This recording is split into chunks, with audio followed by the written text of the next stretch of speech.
Edmonton Sports Talk. My God, I love this. My name's Jay Milne. #Blue. Our sports update deliverer, the Coon. I'm Zachary Kubish, and you're up today. You know what, Reid? You might be on this. All right, here's what's going on in the nest.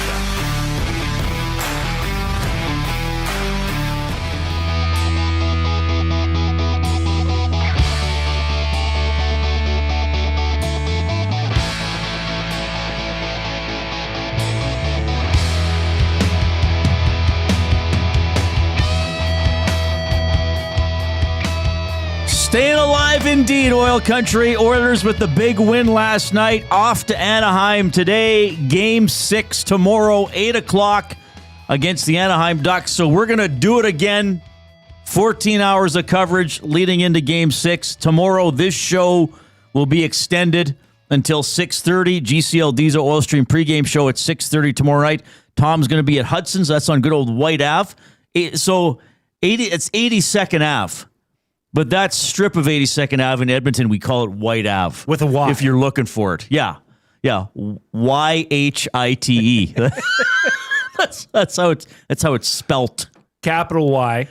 Yes. No, some people just YTE. Yeah. Just White. Why White Ave. is it called White Ave, though? Yeah. That's a good question. It's named after somebody, Coop. I'd imagine just that, yeah. Yeah. All right. Jasmine in the Nasty Chat. There is hope, Reid, in all caps.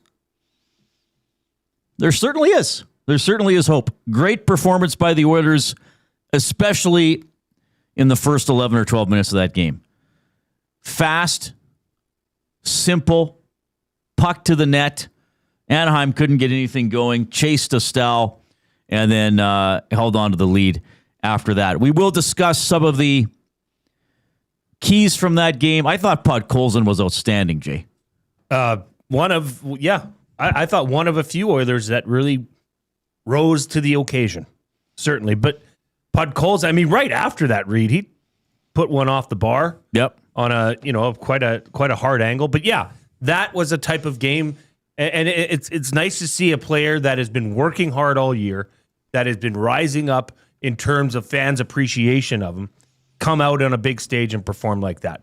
Absolutely. Yeah, excellent game. Podkolzin was asked how much and how he's improved since he played for the Vancouver Canucks. Just experience. I think I play lots of games here, and I played with a good player, so you can spin it, And when you play with Leo or you play with Connor, so obviously you'll get a chance offensively, and you start scoring at some point. Even a guy like me, yeah, and I don't really like to talk about myself like something, am I a good player or not? It doesn't really matter, especially now. But obviously, I'm happy with my progress last 2 years. So gotta have like couple fresh airs here. So feeling pretty happy here. Yeah, interesting guy to listen to. And I mean, I think we gotta acknowledged you part of his personal story this year. I mean, he lost his father right at the beginning of the season. He had what I think we would all consider his best year in the National Hockey League. And I think if the Oilers had an MVP for this series, and, really? Hopefully, I think so. Not Captain. I think Podkolzin might have surpassed Kapanen. Really? Yeah, after last night. Because just of the consistency, the hitting. 12 and a half minutes a game always feels like he plays more. That's fair. Always contributes. Interesting comments from Chris Knobloch about him as well. And we're going to hear some new comments from Knobloch today. He spoke before the team jetted off to Southern California this morning. So, yeah, a lot to talk about. We will be joined in studio. We love talking to this guy. Really good interview. He's definitely becoming part of the community here. Elks linebacker Nick Anderson is going to be in studio a little bit later on. So he is an ambassador for Goodwill, Alberta. And on the Reid Wilkins Show with Jay Milne, this is a Goodwill Wednesday powered by Goodwill Industries of Alberta, Alberta's nonprofit thrift stores and donation centers. Your donations empower Albertans with disabilities through the power of work and the dignity of a job. One purchase, one donation, one job, one choice. Goodwill is the power of one. Visit goodwill.ab.ca for more information. You can visit a Goodwill store to make a donation as well, or you can go pick up some clothing, which we have done, and we're wearing those today. Yeah. So this is like a performance ski undergarment. It's a. I couldn't believe I saw it there, Reid. Mm-hmm. It's a brand called Spyder, Spyder. Those of you that ski have seen it a lot. I think I picked this up for $5. Fits me like a glove. I love it. Yeah, you look good in it. Yeah, it's good. It's Yeah, airy, we it's nice. we went there and we were pretty happy with the selection and the quality. We found it good. We were over on 184th where we went. Yeah, Stony Plain Road Yeah. and 184th. I would say we were both not mildly, but quite a bit more surprised. Yeah. With the selection that was there. There was a ton of clothing there. Yeah, It was not hard to find something. Yeah, I don't know if I'm going to show mine right away, but Koob, what did you pick up? Well, I've had this one for a bit, and I'm a big jersey collector, and I found some great jerseys around Goodwill, big time. And I go to the South Side one, Gateway Boulevard. There's so many locations in the city, but a Cam Talbot Orange Rush, the full orange kind of Oilers jersey, number 33, the Reebok. Can you put yourself on cam for the people on YouTube? $45. Oh, he is. I'm sorry. For this. I can't see that small box there. Very there, tiny. There. Now Oh, he's- wow. Yes. now he's- That's a real jersey. Yeah. Now, where does The that Orange Crush. jersey fall in line? Was that the one that everybody hated? No, that's that's the, the that's one- the 2016-17 alternate that they then wore in the playoffs. That's okay. in my mind, that's the best orange one that they had. Right. Kuba, can you stand up so people on YouTube? Because I like that shade of orange. Yeah. And it has the thick blue stripe across the waist and the thicker ones on the shoulder. And the font on the back is blue. They had an orange jersey. Remember that it kind of had thin white font on the back. Mm-hmm. And I think the orange was brighter. I wish they would have stuck with this one a little longer. Because it's kind of uses the orange color, but it's more of a kind of traditional looking hockey jersey. So Koob got that at Goodwill. Yeah, I got something at Goodwill as well. I have it under my EST. Well, show. I mean, what Should I show it? No. I mean, I'm not sure that everybody's ready for it. Okay, what if we did it like the Morning Boys do with the Gretzky sticker and just unzip it a little bit more every segment? Well, no, I think we can show it.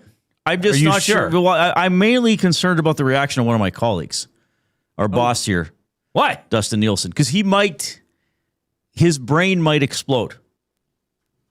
Not figuratively. Like, I'm talking literally. Like, his brain will just be a puddle inside his skull. No. I think we need to tease it. I mean, All right. This is a find of all finds. Would you say? I think you were, didn't I squeal? Like, weren't you at the other end of the aisle and you just heard me go like, ah! Yes, you did make a weird noise. I will agree. And well, I thought it was an amazing find. But these are the things you find at Goodwill. Yeah. And everybody can go, like Eric's gone in there and found stuff that is appropriate for him. I found things I actually wear. I mean, the Blue Jays shirt I got last time and I wore last time. That was a cool shirt, yeah. This I wore on my ski trip the whole time. Oh, nice. It's awesome. And when we went there, Reid, I did bring in a couple bags for donation because that also helps. Tell you what, I'll show it in the next segment because we got a busy We'll first see. segment. Chet's standing by. We got to give out some other information and stuff. We got to tell you the Blue Jays are having a good afternoon. 7-1 lead over the Red Sox in the bottom of the 7th.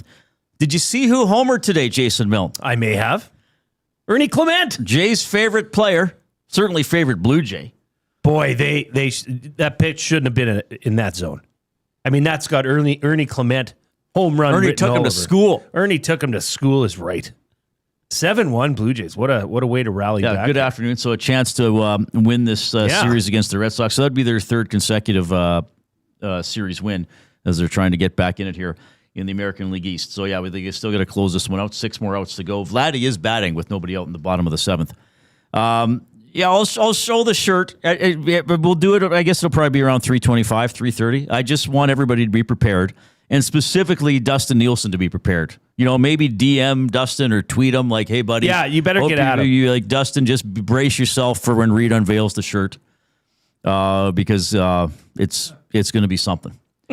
So here's how you can get in touch with us. You can text 780-218-9999. That is the River Cree Resort and Casino inbox. At Tap 25, they have a $21.99 prime rib special. 7 days a week, 11:30 in the morning to 11 at night. Just not available on show nights, but every other night, 11:30 in the morning to 11 at night, available for dine-in and takeout at tap25rivercreekresort.com. You can email Reid at edmontonsportstalk.com, Jay at edmontonsportstalk.com. Let's the limerick, the suggested limerick theme will be your favorite T-shirt, or a T-shirt that has some sort of sentimental value. Now you can write limericks about anything, but we find for some people it helps them to give a little nudge in the right direction. And I did find out why it's called White Ave. Okay, White Avenue in Edmonton is named after Sir William White, a prominent figure in the Canadian Pacific Railway. Named in 1891, the avenue honors his role as superintendent of the CPR's Western Division. Oh, there we go. There you are. I feel like I already should have known that. I'm a little bit ashamed I didn't already know that. I am too, actually. And I think my parents have one of those naming Edmonton books, where it explains where a lot of the names come from, and I should spend more time flipping through that. Oh, Willie White. Should know more about our own cities. So 780-218-9999. Text the River Cree Resort and Casino inbox. Email Reid at edmontonsportstalk.com. Jay at edmontonsportstalk.com. Maybe you're listening to us on iHeartRadio or TuneIn Radio. Those are outstanding audio streaming services.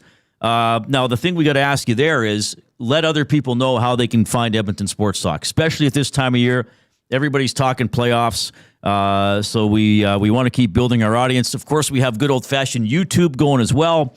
The channel is Edmonton Sports Talk. Subscribe to the station if you haven't already. I think Koob was saying we had a really good day for new subscribers yesterday. So people are still subscribing. We're building towards 15,000, which is awesome. And as you're watching this show as well, give us a thumbs up. Click that little thumbs up button on YouTube. Click, click, click. Must you click? Please, please click. Must you click? You must click. Thumb, thumb, thumb. All right. And you can post in the nasty chat. That is the chat going on down the right-hand side of the page on YouTube. Always a lot of fun stuff in there. All right. Let's get to your afternoon headlines. They are powered by 100.3 The Bear, Edmonton's best rock. Stream them on iHeart today. This is Chet Palmer with your sports report. Comrade Pod lit the fire for the locals to cook some duck in Game 5. Now it's back to the OC. The OC? Is this a hockey series or a teen soap opera? Coach Q gave Lumpy Lucas the yank. Wild Villy played the rest of the game. Puso? Not me. I take my stuff to a tailor. Hey, Jason Milne, is that a needle in your pocket, or are you just happy to see me? The fans in Buffalo finished our anthem after a mic failure. Mic failure? Isn't there a pill for that? I'm Chet Palmer. Wow. A lot of very pointed discussion points here. Lumpy Lucas. Haven't heard that yet from old Chet. And Wild Villy. Wild Villy Huso. Wild Villy. Huso? Not me. Chet. Very well done, Chet. Thanks for doing. I'm going to keep this one if you don't mind, Chet. It's isn't there a bill Well, he's for already that? gone. He's grabbed his fedora and his overcoat off the coat rack, and he's out the door. Probably got to meet his brother-in-law for a cup of Joe. Cup of Joe. Yeah. Get you through the rest of the afternoon. That's the afternoon headlines presented by 100.3 The Bear. Again, plenty of Oilers discussion today. Quickly, give us your thoughts on the game, Jay. Yeah. I mean, they came out and set the tone right off the bat. That game it should have been put away really early. I mean, it was by score, but as you know, and everybody listening, watching knows, that game, there was not a feeling of, oh, yeah, the Oilers got this one. Time to move on to game. Like that, to me, even though all the positives, okay, their superstars played like superstars. Connor Ingram was fantastic in net, so it was good to see him bounce back. But still, the Anaheim Ducks were able to control the pace of play, particularly in the third period. The Oilers, if they're going to flip the puck out in a defensive style, need to remember that they're on skates, and they might want to use them as well. They can flip the puck out very well, but they need to continue to move. It just seemed like they would be happy flipping it out and then, okay, come on back in, guys. We're here in the zone waiting for you. Right. Like, come on, play like you did in the first, 10, 11 minutes? That was nice to see, and I'm sure it was rewarding for Oilers fans as well. Still going to be very difficult to close it out or to get another win against the Ducks tomorrow. No, it'll still be difficult for the Ducks to close it out. That's the beauty of the playoffs. Winning is hard, but at least now the Ducks kind of have to handle some adversity. The Ducks got to answer the what went wrong questions. And I mean, for the first time in this series, the losing team didn't score at least 3 goals. True. You know, it's no matter how they did it, the Oilers kept it to 1. Ingram was really good. We have some good clips from him and about him later on as well. But yeah, huge victory. As always, great vibe at Rogers Place. I mean, the fans were into it. They were right on it early and were riding the wave with the Oilers there in the first period.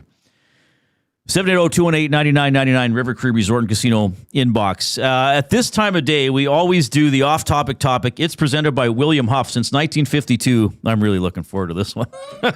Since 1952, William Huff has provided industry-leading advertising solutions for thousands of valued clients. Their unparalleled customer service combined with decades of industry expertise and a desire to make every job the very best can be is what they call the William Huff Advantage. Visit their website at williamhuff.com or give them a shout at 780-454-4536. Bit of a continuation of something we talked about on yesterday's show. And there is a visual element. So if you're on iHeart, if you're on TuneIn, yeah, that's fine. If you have time to pop in or maybe you want to go back.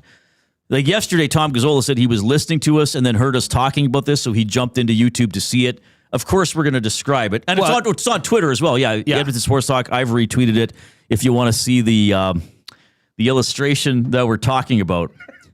So, wait, how did this come up yesterday? I don't remember how it came up, but there is I think a relatively new board game called Winnie the Pooh's Serious Detective. I do not own this game. No, I probably don't even plan to own it. But it's about, like, you got to solve crimes in 100 Acre Wood. But it's for kids and adults, apparently. But on the cover box, the lid of the game, so it's got Winnie the Pooh kind of dressed almost Sherlock Holmes-esque. Sure. Tigger's in the background, but with not a camera. With a camera, but like a very human-looking. Yeah. And then also in the background is Piglet, kind of in a little overcoat. To put it on. Yeah, overcoat and a hat. And he has a notepad and a pen, and he's waving his pen in the air. And he's apparently interrogating or getting a witness statement from a very dejected-looking Eeyore who's in some sort of a smock and is sitting down with his hands folded in his chest. Yeah. So our off-topic topic is simply this: caption the photo. And this is specifically the part of Piglet interrogating. Yeah, but the Piglet and Eeyore part. Thank you, Jay. Yes. Now, if you want, text this in to 780-218-9999. That's the River Cree Resort Casino inbox. And I will read your caption in my Piglet voice. So I will provide Piglet voice. It's not perfect. It's not great. But it kind of sounds like this. Yeah, close enough. Okay? Yeah. So I thought... this was what I thought when I first saw this clipped image. This is Piglet talking to Eeyore in this image. All right, you jackass. If you don't tell me who done it, I'm going to pin something else on you. Poor Eeyore. So caption the photo. It's the creepiest looking Eeyore. Of Piglet. Like Eeyore looks like Jesus. He's dressed like Jesus. Yeah, he is a kind of... But he's not happy at all. No, Eeyore's never happy. He looks guilty. Like Eeyore does not... I would not want to invite Eeyore to be on my poker team. So I picture this, that Piglet is actually about to hand Eeyore the pen and the booklet, and he's saying, like, all right, Eeyore, I need you to track Corsi, high danger chances, zone entries, zone exits. And Eeyore's like, come on. Advanced stats. That's really good. He is almost looking like he's handing the pencil to Eeyore. Yeah. Huh. Well, send him in. Caption that photo for the off-topic topic for William Huff. This is one of those, we never really know how the off-topic topic is going to go. We're hopeful that many of you will embrace this opportunity. I just want to give Eeyore a hug in this picture. He probably stinks. Maybe that's why he did bad things. I don't know, because he looks absolutely guilty. Piglet's on the case. What about a mess with Piglet? Okay. Top of the 8th, still 7-1 Blue Jays leading the Red Sox. We have comments from Knobloch, Podkolzin, and Ingram coming up. Of course, we're happy to hear from you. Nick Anderson is going to join us in studio. We have an interesting Fired Up later presented by Gemco. Benny shocked me today, and I need to get it off my chest. And we've been quite busy lately, playoffs, other stuff going on. We haven't done this, I think, for 3 weeks. We got to name the animal later on as well. Ooh. Maybe it's going to be Piglet interrogating one of you. That's all coming up. Here comes the Coop.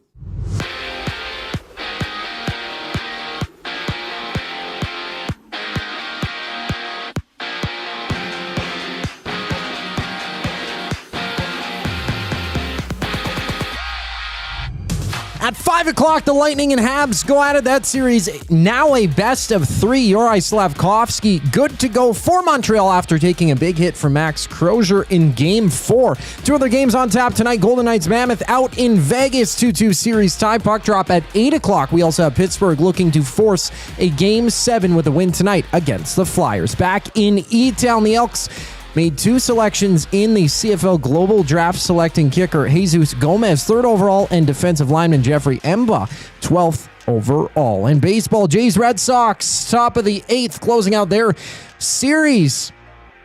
Toronto up 7-1 on Boston. Boston at bat, runner on first and second. 2 outs for the Red Sox. Around the majors, couple of other games live. Also top of the 8th, Marlins Dodgers tied at 2 aside, and the Cubs have a 3-0 lead on the Padres midway through the 5th. To the hardwood, Raptors Cavaliers 8 tip-off 5:30. That series tied at 2 aside. Meanwhile, Detroit Orlando go at it 5 o'clock. Start Magic leading 3-1 in the series, and also on tap, the Lakers look to close out the Rockets in Game 5. This sports update is brought to you by Paramount Flooring. From custom homes to small renovations, Edmonton's top builders and contractors rely on Paramount Flooring.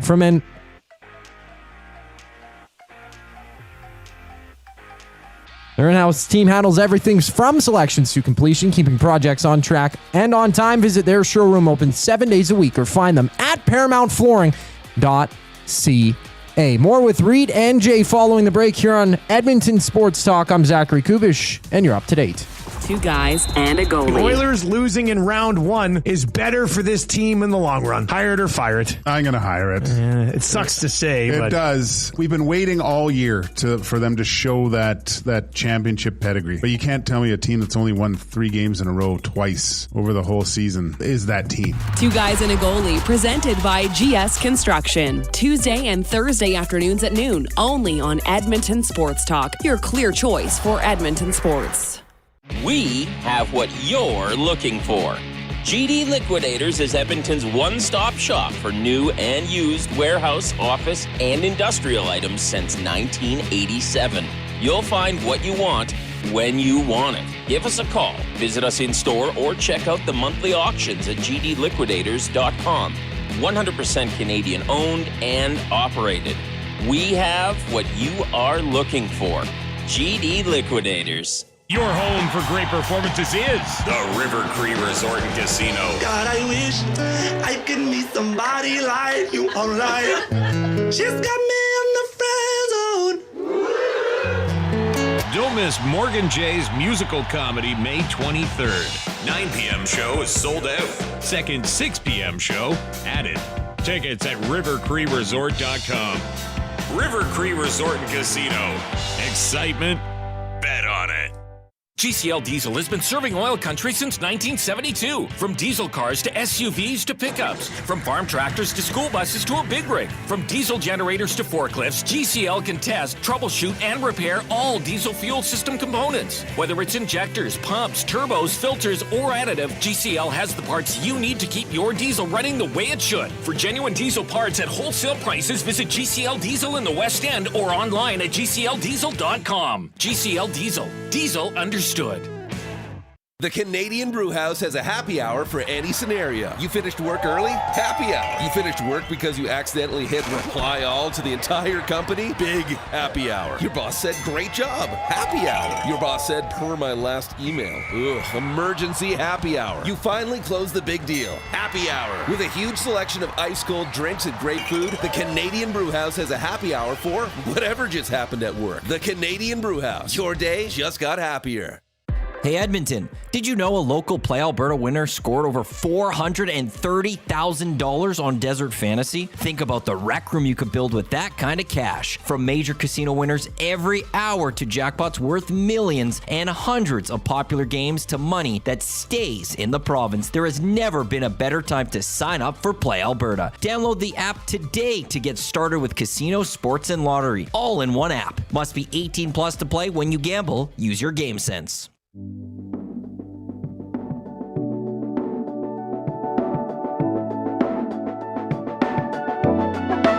Said we could both get jobs and we could move to the city, cause there's something wrong with how we been living. We could both get on watching the lights from the limit, so we could both move on. Okay, well, this one is not over. Top of the 8th, the Red Sox have loaded the bases with one out.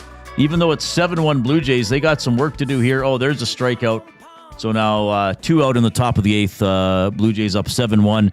Jays boy, Ernie Clement, did homer earlier in this game. If you're watching us on YouTube this afternoon, please click the thumbs up button. Our very minimum threshold, like just to have oxygen, is 100. The playoff threshold, which we did reach yesterday, is 155. There we go. So get in there and click. Do not be a pleasure to layer. I can also tell you portions of this hour are presented by Lamley's, built for the job, made with quality craftsmanship and designed for job protection with cowboy-worthy durability. Lamley's workwear combines safety with all-day comfort, featuring brands like Ariat Work and Wrangler Rigs, designed to withstand tough conditions and deliver performance across every job site. Visit lamleys.com to see how Lamley's can make your workday better.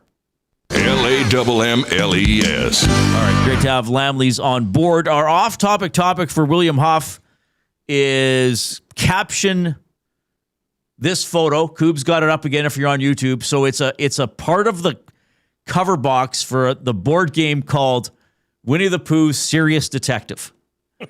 We're not going to tell the whole story about how I stumbled across this. And yes, I'm going to unveil my shirt right away. So it's like the animals are not drawn in the traditional Winnie the Pooh art. So it's Piglet dressed as kind of like a, I don't know, what is that, Victoria era detective or like 1920s, like sort of like a detective, and he's interrogating a very, very dejected, somewhat humanoid Eeyore. Well, and Eeyore also is dressed like Jesus. Yeah, Eeyore's in, or I don't know what it's an interesting clothing choice. This one came in the River Cree Resort and Casino inbox from Sherwood Park Luke. This is as somebody interviewing Leon. Hey, Leon, why are you so pissy? Vincenzo, cheer up, a-hole. The Oilers will win it in 7. Chris S. And that is why, Eeyore, it's better to have one exciting first round of the CFL playoffs than playoff pushes for the last 9 weeks of the season. Piglet's lecturing Eeyore on the CFL playoff changes. That's awesome. This is good. The whistle dog. Jeepers. Timberwoods, but I probably can't read yours on here. Yeah, it's funny, but we better skip both that one. of us laugh. But Whistle Dog says, "Release the pig stain files." And then what is that? Hans Dan? I'm not sure if we've. I'll do it. Does he want me to do it in the voice? Hey, Eeyore, is that a tail in your pocket, or are you just happy to see Jason Milne? Well, it is. Can it be both? My tail doesn't wag like it used to. Where are those pills I heard Chet advertising? Oh, my goodness. We do have such fun on this show. I hope other people have, because you and I have fun. I hope we're not the only ones. We do. Big Duke says, when the detective is 3 foot tall and the witness has given up, true detective, the Pooniverse. I don't know if I needed to read that like Piglet. Yeah, I think you're supposed to read that in like the announcer voice. Yeah. When the detective is 3 foot tall and the witness has given up, true detective, the Pooniverse. El Presidente. Hey, Eeyore, that tail is on the wrong part of the body. Supposed to be in the back. Is that because the Piglet voice is more like, oh, bother, isn't it? I think it's hard. Oh, bother. Oh, Pooh is oh, bother, right. Piglet's just kind of a happy, little bit we sound like falsetto-ish. We sound like Newton from Hercules. We're combining cartoons. But nobody's going to get too upset about it. Yeah. Give us the thumbs up if you're watching on YouTube. The off-topic topic for William Huff. Caption this photo of Eeyore being interrogated or something by Piglet. Collingwood Rob. This is so much fun. Caption. Did you happen to get a good look at your ass, Ailent? Well done. Oh, that's very good. All right. I believe that's a play on words. That's a very clever play on words. It is Goodwill Wednesday, of course, presented by Goodwill Industries of Alberta. Nick Anderson from the Elks is an ambassador for Goodwill. He's going to join us in studio at around 4:20 this afternoon. Talk about being in Edmonton, getting ready for the season. I'm sure he's following the Oilers. Great time to have him after the CFL makes the modifications to the playoff format. So that'll be coming up. And with this partnership we have going on with Goodwill, we went shopping at Goodwill. So on various shows, and we did it a couple weeks ago, we've been wearing stuff that we purchased at Goodwill. So I've not shown mine yet. I don't know if... Are people ready for this? I don't know. You all ready for this? Do we have a drum roll? Is Dustin Nielsen ready for it? I know Dustin, as the owner and boss, he often tunes in, but he's also a very busy guy. So I don't even know if he's tuning in right now. I'm sure at some point he'll go back and check this out, or he's clearly going to be told about it. Mm-hmm.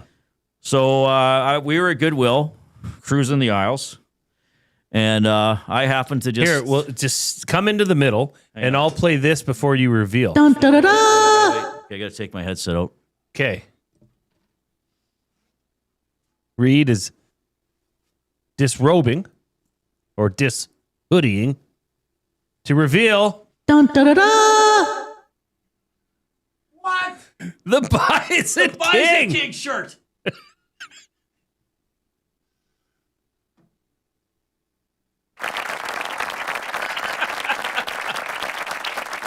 You squealed like Piglet. Yeah. When you found this at Goodwill. There it is. So Dustin is definitely going to want to purchase that off you. Yeah. For those that don't remember, the Bison King was Jesse Puljujarvi. Jesse Puljujarvi. Who's coined the Bison King. Wasn't it after a visit to Elk Island? He took a picture of himself with a bison in the background at Elk Island Park, yeah. I mean, that right there, Reid, might just change the spirits of some that are still pessimistic about this Oilers team. That might have just turned everything around. Maybe. And the Blue Jays, as soon as you revealed it. The Blue Jays hit a home run. Who was this one? Oh, Valenzuela, the catcher. 8-1 Jays. That's a good point by Mex. He says, I can't believe someone said bye, son, to the T-shirt. Oh, my goodness. Jasmine says she has one of these shirts. Now she's going to want to wear them on the same day. Ah. Yeah, you should. Why shouldn't you? Yeah. They'll be getting these texts from her. So Reid, what are you wearing to work tomorrow? And I'll be like, I don't know. And then she'll be like, well, I know what you should wear. So there it is. I got the SC Puljujarvi. As soon as I saw it, I was like, this is perfect. Oilers related. And Dustin Nielsen, obsessed with the guy. I just want to see. Hang on a second. Yeah, it's Jesse, but he's got like a... What's going on? Are you looking at my rash again? I just want to see if who sold these shirts. Was that obviously it had to have been the Oilers in some form. Jeff thinks it might be his shirt.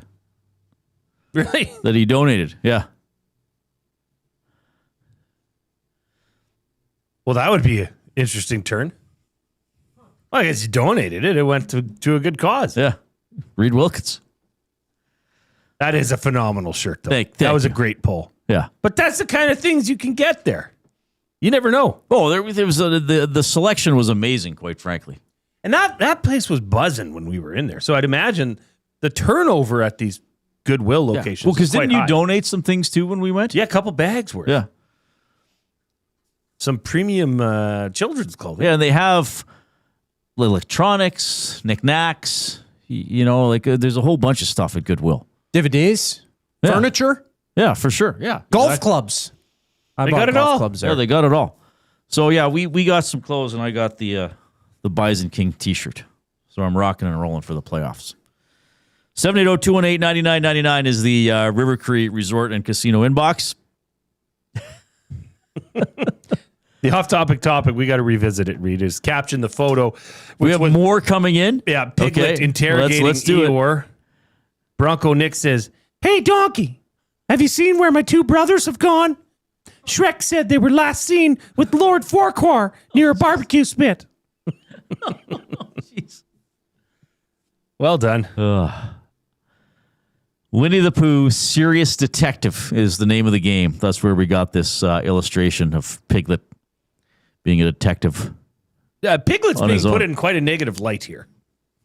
'Cause I thought He looks like a snotty little pig. Yeah, Piglet was generally a happy-go-lucky pig that would get blown away by breezes. Right.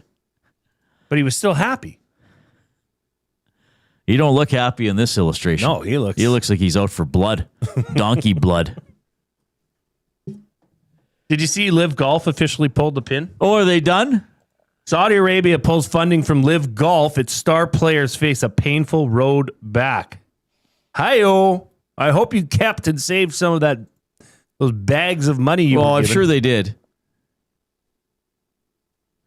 I'm sure they did. So now what? Like, who's the big name? DeChambeau and Rom? Yeah, I guess Dustin Johnson, though he hasn't been as good lately, I guess. So now what do they have to come crawling Didn't back? DeChambeau already come back or say he was going to come back? Well, no, it was who was the golfer that came back already but is like under a suspension somewhat? Brooks Koepka. Patrick It Reed. was Koepka. And Patrick Reed, too, I think. Yeah, they're not suspended per se, but there's some sort of players fund they don't get access to. And they have to donate money back to the association. There's so many stipulations about re-entry as well. That was a long article. It's Brooks Koepka, Patrick Reed, and Kevin Na. A returning member program that included financial penalties. Right. Well, there should be, quite frankly. Yes. I mean, you left the PGA. You abandoned the PGA because you were just getting for money paid to go. Now, and quite a controversial source, right? At that, now that source is gone. They're out of money. Yeah, and I don't know. Part of me wishes they would just make a decision. Say no, find another tour. You abandon us, we're abandoning you. Well, they still want them to play, though. Do they? Do they? Probably. All right, 780-218-9999 is the River Cree Resort and Casino inbox. My goodness, we're having a good time today. Here is Connor Ingram. I asked him last night, so, tell us about dealing with not being the goaltender in Game 4 and getting back in there for Game 5. Yeah, I thought Charles was great yesterday or the day before, whatever it was. Communication was great. They let me know what was going on and the plan and things like that. So I had no problem with it. I was frustrated after Game 3, just with myself and what was going on. So to give myself a little break mentally and physically was huge, I think. And Jars came in and gave us a great game and gave us a chance. So it was a good idea. Well, it's let's face it, Jay. It's another Knobloch maneuver that appears to have worked, at least to keep the series alive. I don't know if they're going to win the series, but Jari gave them a chance in Game 4. You wouldn't fault him for the overtime loss, and I thought Ingram was excellent yesterday. I mean, he wound up stopping 29 out of 30. And I know it looks like a kind of a convincing cruise to the finish line win. I don't think it was. You know, if Anaheim got a goal in the first 10 minutes of the third period and makes it 4-2, it's the tension gets turned up. Yes. Big time. And they could have. I mean, they had their chances, but Connor Ingram stood tall. Yeah. I mean, the Oilers, it sounds like a broken record, Reid, but this passive style that they collapsed into in the third period, that's not going to cut it again. And I don't understand it. You've got them up against the ropes. You came out and did what you're supposed to do early on in the game. Thank the Lord that they did. Right.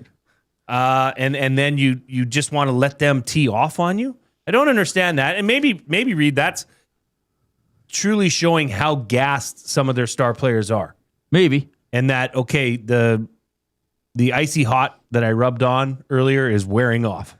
You know, it could be. Yeah, I mean, it's an interesting debate because the other way to look at it is like, well, they were up 3. Why did they need to push? And I understand that as well. I mean, and a lot of times when a team falls behind early, they wind up out shooting the other team because they're just desperate to get the puck to the net. So there's probably a little bit of good old score effects built in. But I want to say this as well. As much as I didn't like some things about the third period, Anaheim didn't score. The name of the game is scoring. And one thing, Jay, because I often bring this up and I still think it's relevant, and I think it specifically relates to last night. 2-goal leads in the NHL, quite frankly, they disappear all the time. I know it's been frustrating to see the Oilers let a couple go in this period. Sure. I mean, Anaheim had a 4-2 lead in Game 2, won the game, but they did lose the lead. So, 2-goal leads can go away. When you get that 3-goal lead, though, you're putting, even early like the Oilers did, you're putting the trailing team in a situation where they almost need things to go perfectly just to get the game into overtime. So when Anaheim's down 3-0, they have to outscore the Oilers by 3 the rest of the way when they're already getting outplayed and they're already behind. And when you're down by 3 goals, you pretty much can't give up another goal. Like, even if you're going to get a couple, you can't give one back. So Anaheim did get one back on the power play, and then the Oilers come back on their power play. And then in the third period, even though Anaheim, I think we saw it, Anaheim had a good period. Anaheim got a lot of shots. They didn't even get a goal. I mean, you pretty much need perfection, luck, bad mistake by the Oilers to get back into the game. And they weren't able to do that on the scoreboard.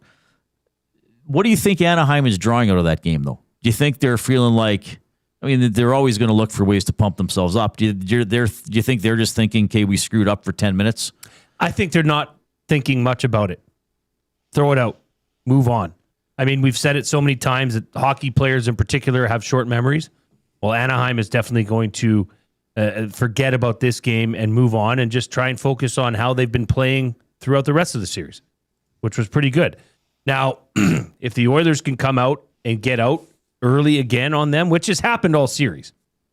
Oilers have been the better team in the first for the most part. Anaheim has dominated the second period for the most part. But the Oilers, special teams. They were, 1 for 4? So 25% on the power play. They killed off 50% of the penalty kills. So still not... It's the same rate that they were going in. Not great, but it was timely, Reid. Okay, so, Killorn gets that goal off of an awful penalty by Colton Dach. Yeah, that wasn't a good penalty. You got to avoid those. That you just can't take. And it's younger players like Szymanski, Colton Dach that are getting caught being pulled into this. Killorn makes them pay, chirps them. That's fully expected. But it was the response not even 2 minutes later, Reid, on the penalty, on the power play. I mean, I don't know what was better. Evan Bouchard dragging that puck along the blue line, or Connor McDavid just deking out the entire defense, including the goaltender, and sliding it over to Leon Draisaitl for the patented one-timer. That was the response that they needed, and they got it. Right? So I don't know that Anaheim could really go back and look at this and say, okay, we can build off this. No, forget about it. Let's get back to our ways. But I still say it. I said Anaheim cannot let the Oilers off the hook. I feel that they needed to get that game. I also feel that tomorrow night's Game 6 is more like a Game 7, particularly for Anaheim. I think for Anaheim, that is a must-win tomorrow, although it's technically not. It's technically not because they've... But it's a can't lose. It's a bona fide can't lose. Because if this series comes back to Edmonton on Saturday night and Anaheim's just given up a 3-1 lead in the series to have it tied 3-3, I just don't know if they're going to be able to get it across the finish line. Anaheim, that is. A lot more to talk about with this. We're going to hear more from Chris Knobloch, from Vasili Podkolzin, and Connor Ingram as we move along. We are coming to you from the Canadian Brewhouse Studio. UFC 328 going down Saturday, May 9th at the Canadian Brewhouse. Catch every hit, takedown, and knockout on screens everywhere with cold drinks and electric fight night energy that is only at the Canadian Brewhouse. Jay's Play of the Day is a very, very interesting one. Looking at the National Hockey League, we'll get to that when we get back.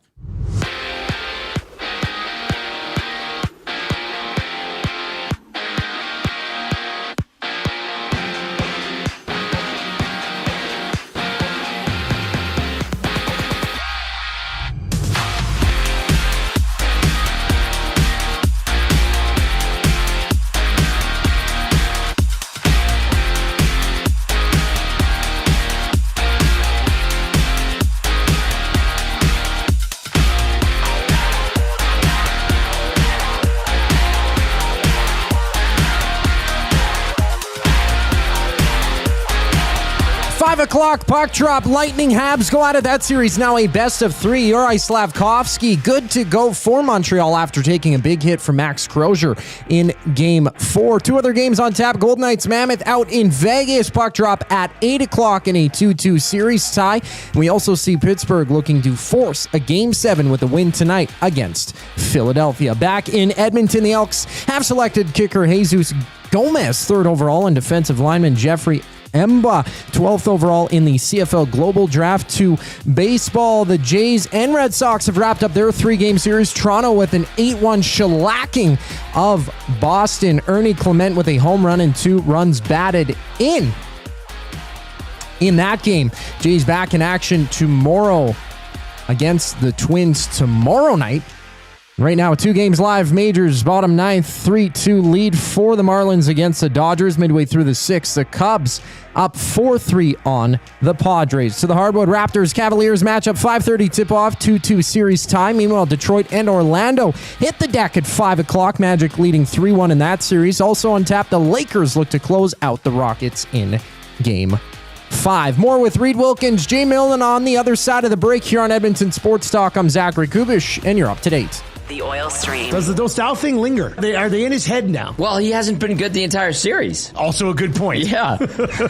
He also has the stats of now the worst goaltender in the National Hockey League playoffs so far. Yeah. There's no way they don't go back to him, though. Husso made a couple of nice saves, but Dostal's their guy. And as Noodle said this morning, Husso's basically the number 3 guy. The Oil Stream, presented by Boston Pizza. Monday, Wednesday, and Friday afternoons at noon. Only on Edmonton Sports Talk. Your clear choice for Edmonton sports. The Blue Jays are back for their 50th season. Whether you're swinging for the fences or tackling backyard spring projects, get the space you need with Sentinel Storage, official storage partner of the Toronto Blue Jays. Try 4 weeks free today. Visit sentinelstorage.ca for details. At Firehouse Subs, our subs are freshly toasted, stacked high, and crafted to satisfy. Each sub is piled high with premium meats, melty cheese, and toasted to perfection. Firehouse Subs brings bold flavor to every bite, all served on a freshly toasted roll. But we're not just feeding Edmonton, we're fueling it. Dig into the brisket hat trick, piled with slow-smoked brisket and melty cheese. Or go to the Firehouse Subs fan favorite, the Hook and Ladder. Made to order with smoked turkey, honey ham, and Monterey Jack cheese on a perfectly toasted roll. With 15 Firehouse Sub locations across Edmonton and the greater area, it's easy to grab a hot and hearty sub close to home. Firehouse Subs. Hot, hearty, made to satisfy. Your home for great performances is the River Cree Resort and Casino. God, I wish I could meet somebody like you online. She's got me in the friend zone. Don't Don't miss Morgan Jay's musical comedy May 23rd. 9 p.m. show is sold out. Second 6 p.m. show added. Tickets at rivercreeresort.com. River Cree Resort and Casino. Excitement? Bet on it. Goodwill is one shopper, finding something I never knew I needed. A jacket, a deal, one donor, letting go of something so someone else can move forward. One program participant, learning, trying, building skills, building confidence, building a future.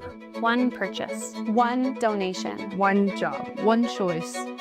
Goodwill is the power of one, the power of one, the power of one, the power of one. Goodwill Industries of Alberta. It all starts with one.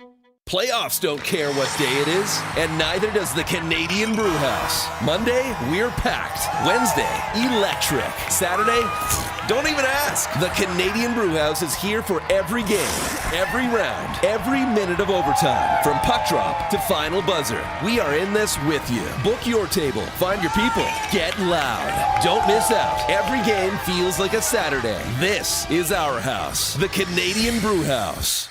Looking for flooring? Paramount Flooring has it all. Sales, service, and expert installation. With options for every style and budget, open 7 days a week. We've got you covered. Quick delivery and in-stock deals. Plus, EST listeners get 10% off. Visit ParamountFlooring.ca today.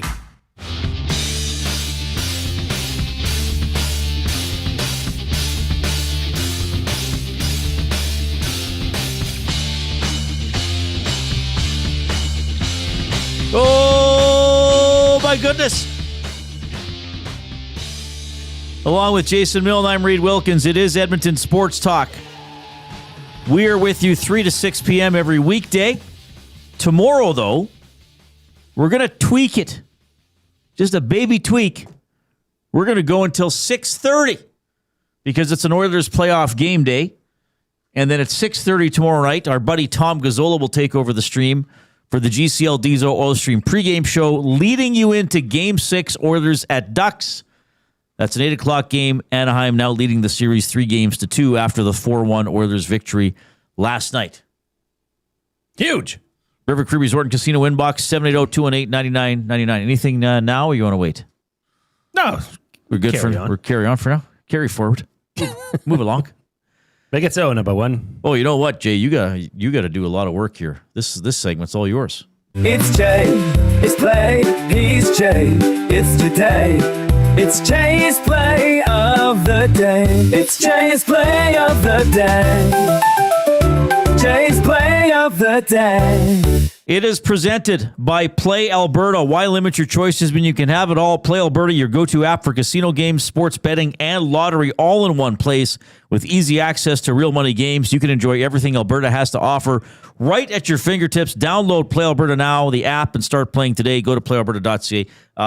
We can announce we did not win the lottery yesterday. We did not win Lotto Max, but we did get just. Well, Jay's play of the day hit. We each for the Lotto Max, we each grabbed a quick pick on Play Alberta. Why not? Why not? $55 million. First time in my life. Worth a stab at it. I'm surprised to hear that. I always assume that my mom has regular numbers that she plays. Oh, and I'll usually. You can pick your own numbers? Yes. What if somebody else out there picks the same numbers? Then you share the prize once you win, and you will win. Of course, there are shared prizes all the time. Really? Yeah, but not on quick picks. Yes, I guess if the same set of numbers wins, anybody with that numbers is a grand prize winner. But then you share it. I couldn't quick pick, and then somebody in Chestermere also quick picked, and it shot out the same numbers. I think you can. Well, how the hell does that make sense? Because it's not a raffle. I guess there's not a guarantee. Like now, Lotto 649, there is a guaranteed winner of $1 million. And then how does it work again? And then there's a gold ball that if the gold ball comes out, then you get a grand prize, something like that. Gold ball. Yes, that's right. You don't say. Mr. Bond. Okay. Do you expect me to talk? No, Mr. Bond, I expect you to die. Anyway, playalberta.ca, Play Alberta app. And it's Jay's Play of the Day. Jay's Play of the Day. Okay, so we looked at the NHL slate tonight. Uh-oh. I didn't want to go bothering the Raptors. I haven't touched that series. I don't want to jinx it by any means. That's been a tight series back in Cleveland tonight. I know we'll be watching that. We'll have that up here on the mini ESTV. Can we have 5:30? I kind of want to have Habs Lightning on. Well, we'll see, Reid. Maybe we can flip the old clicker back and forth. All right. So we went to the NHL slate. So we looked at it and said, Montreal, Pittsburgh, and Utah, all underdogs. Okay. However, they're all road dogs. Woof, woof. Is that true? Yeah. No. Yeah. Yeah. Yeah. Yeah. So Montreal, Pittsburgh, Utah. Okay. We didn't just say, okay, let's take a money line because I was skeptical of taking it. It would have been a big number. So what we did was we said Montreal, Pittsburgh, Utah, all plus 1.5. So certainly one of these teams will win, you would think. But even if they don't win, they can still lose by 1. If every game went to overtime, you're laughing. Exactly. You're laughing all the way to the bank. This is the OT special, brought to you by Jay's Play of the Day. So that's at playalberta.ca. Click on sports, click on EST specials, Jay's Play of the Day, Montreal, Pittsburgh, Utah, all plus 1.5, boosted to plus 252. And then if you haven't yet, download the Play Alberta app. Reid, always remember to use your game sense. It's Jay, it's Play, he's Jay, it's today. It's Jay's Play of the Day. It's Jay's Play of the Day. Jay's Play of the Day. All right, and you go to recap how you did yesterday? Yeah, Jay's Play of the Day yesterday was the Oilers to win minus 1.5, which they did. And Reid, I know you'll say, oh yeah, sure, whatever. I was so confident in the Oilers yesterday, I didn't let it show as much because, I know I was up against you as the pessimistic view. I was prepared to take the Oilers minus 2.5. Really? I was. Holy. But I'm glad I stuck with that. That would have been, my nails would have been chewed off by the end of the night on that one. But Oilers minus 1.5. And Reid, I you know my thoughts. You know where I stand. And I know that you had said to me something that was asked of you last night on your way to put your mic in front of several Oilers players. Amazing mic placement last night, by the way. Oh, thank you, Jay. It was front and center, baby. Just where we like it. Now that the Oilers have won that, or Reid, ask it how you were asked that question. Somebody said to me, can the Oilers beat this team 2 more times? Right. And my answer to you was, how can you think they can't? I mean, I know you can come up with, look at stats and look at numbers and look at this and look at the ebbs and flows of this series. But I'm just saying, after they put together a game like that, they've been improving throughout this series. I'm not sure if Anaheim has been doing the same. What if Anaheim starts to drop off? No, that's fair. If you look at how streaky Anaheim has been. Mm-hmm. And let me ask you this question. I'll ask this to everybody else as well. Whose goaltending would you sooner have right now? Which team? Is this a trick question? No. Of course the Oilers. Of course I'd take Connor Ingram. Really? Yes. Because it's quite... I don't think Connor Ingram's been awful all series. It's quite trendy to crap on Oilers goaltending no matter what. How could you fault Connor Ingram last night? I'm not. You're not. But I'm just saying, in a future game, whose goaltending would you rather have? Well, Connor Ingram, hands down, if the Oilers decide to play defense in front of him. Fair enough. Or come out to a 3-0 lead and put the game away 11 minutes into the game. Which was nice. Sure was. We'll have more comments from members of your Edmonton Oilers in the Oil Understood for GCL Diesel coming up at about 20 after 4. We're going to welcome Nick Anderson to the show. He's a Goodwill Alberta ambassador and, of course, an excellent linebacker for your Edmonton Elks. Maybe we'll ask him about the changes to the playoff format. We must. That's pretty appropriate. Here's the 4 o'clock break. The Lock Shop. The new playoff format, now that I've had 24 hours, it's an abomination. An abomination? Wow. Listen, it's a joke. I mean, is it the 8 of the 9 teams in, or is it the playoff format itself? Because I think you can separate the two a little. We have an 18-game regular season. To me, it completely takes a lot of the juice out of the 18-game season. The Lock Shop, weekday mornings at 11, only on Edmonton Sports Talk. Your clear choice for Edmonton sports. You've always known GCL Diesel as the experts in diesel fuel systems, but did you know that GCL is also your source for turbochargers and turbo repair? As a turbo supplier for Garrett, Borg Warner, and Wholesat, GCL can provide genuine original equipment turbos at wholesale prices. Whether it's diesel, gas, natural gas, or performance, we can provide you with the turbo or custom repair you require. Turbo questions? We've got turbo answers. Visit us in the West End or online at gcldiesel.com. GCL Diesel, turbochargers, understood.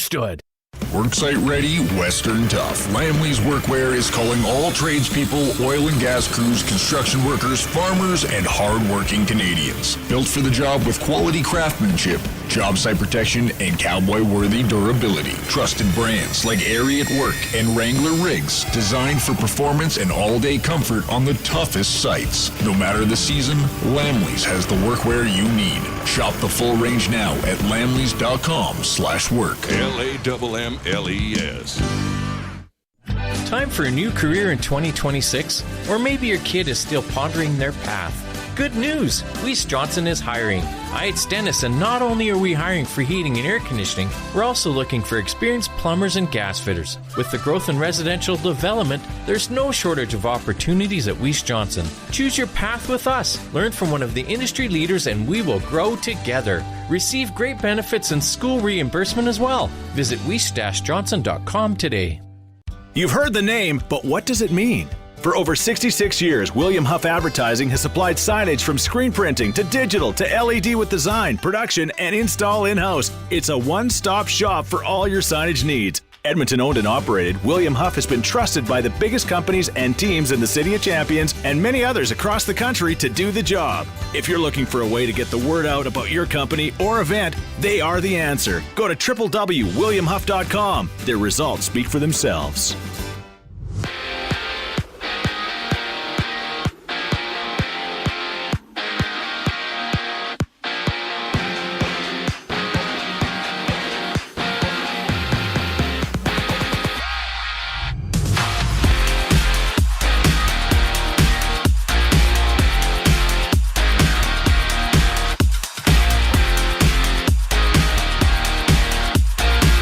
Games in the NHL tonight. Montreal, Tampa Bay matchup. That series now a best of 3. Yuri Slafkovsky good to go tonight for Montreal after taking a big hit for Max Crozier in Game 4. 2 other games on tap. Golden Knights Mammoth meet in Vegas. That series tied 2-2. We also have Pittsburgh looking to force a Game 7 with a win against Philly. Tonight, back in Edmonton, the Elks, they've selected kicker Jesus Gomez, 3rd overall, and defensive lineman Jeffrey Emba, 12th overall in the CFL Global Draft. To the hardwood, Raptors Cavaliers matchup, 5:30 tip-off. That series tied to his side. Meanwhile, Detroit and Orlando, they go out at 5 o'clock start. Magic leading 3-1 also on tap. It's the Lakers looking to close out the Rockets in Game 5. Over to the majors, a couple games still live. Top of the 7th, Cubs up 4-3 on the Padres. Wrapping up earlier, the Jays close out their 3-game series against the Red Sox with an 8-1 win. They're back in action tomorrow against the Twins. I'm Zachary Kubish. That was your sports update. Hour 2 of the Reid Wilkins Show starts right now.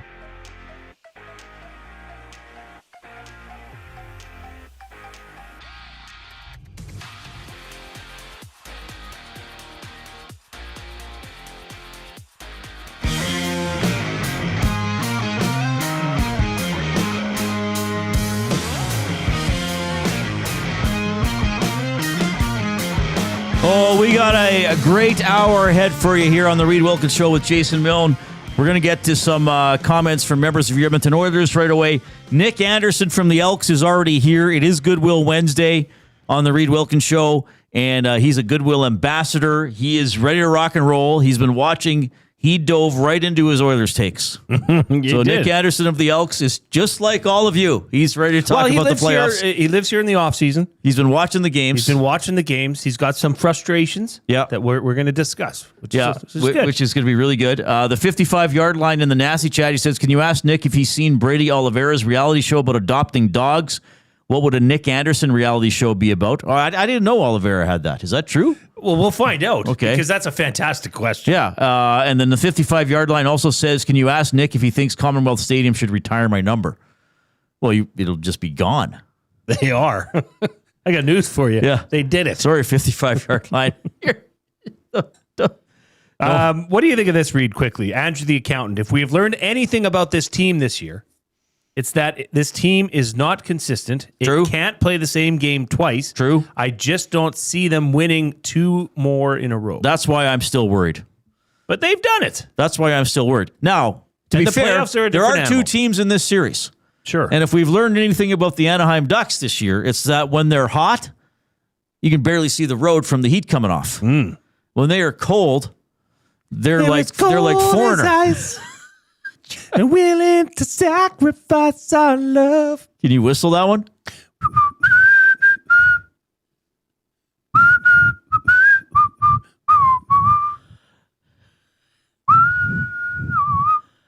There it is. That was Foreigner, wasn't it? Yeah. Yeah, that was Foreigner.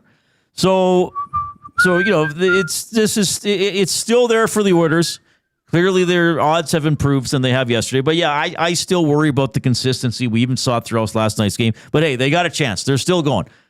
This is not the end of season show today. Well, and if Anaheim takes another step backwards and plays worse than they did last night, right? Then if the goaltending is like it is last night, okay, that's in Edmonton's favor. Let me ask you, who's starting in net for Anaheim tomorrow night?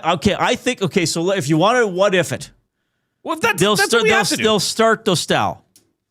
You think so? Yes. I thought Husso looked very good. But I think Dostal's their starter. No, but what if Dostal... Short leash. El Poo-Poo in the bed. Is it Husso in Game 7, if there is one? I don't know. Husso on first. This is the Oil Understood for GCL Diesel, providers of the best diesel engine components around. From turbochargers to injectors, fuel pumps to sensors, they are the critical engine component experts. Proud to serve Edmonton and Northern Alberta for over 50 years, and now a partner of Edmonton Sports Talk and the Reid Wilkins Show. GCL Diesel. Diesel!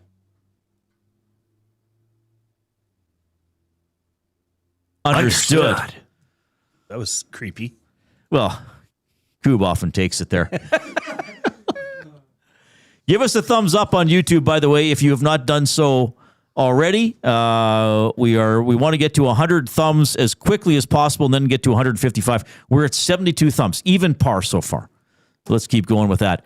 What do we want to get to here? Let's do, I asked Chris Knobloch a question about Podkolzin and his ability to contribute no matter where he is in the lineup. He improves every line he goes to, whether it's the first, second, third, or fourth line. He has always improved it. And a lot of it is just being able to play simple. Like he's a good player. He has good skills. You saw on his goal. He catches a knuckler pass, catches it, releases it right away, and puts it in a really small area. Obviously you see the physicality. He's responsible defensively. He brings everything. I think there's a lot of guys that fight to play with Podkolzin because of everything he brings. And, tonight he was good tonight also. Yeah, I thought it was excellent. Great shot, like Knobloch said. He's made a couple of other of those this season. He's hitting guys. He got 8 hits last night, plays 12 and a half minutes. Just a player you can trust.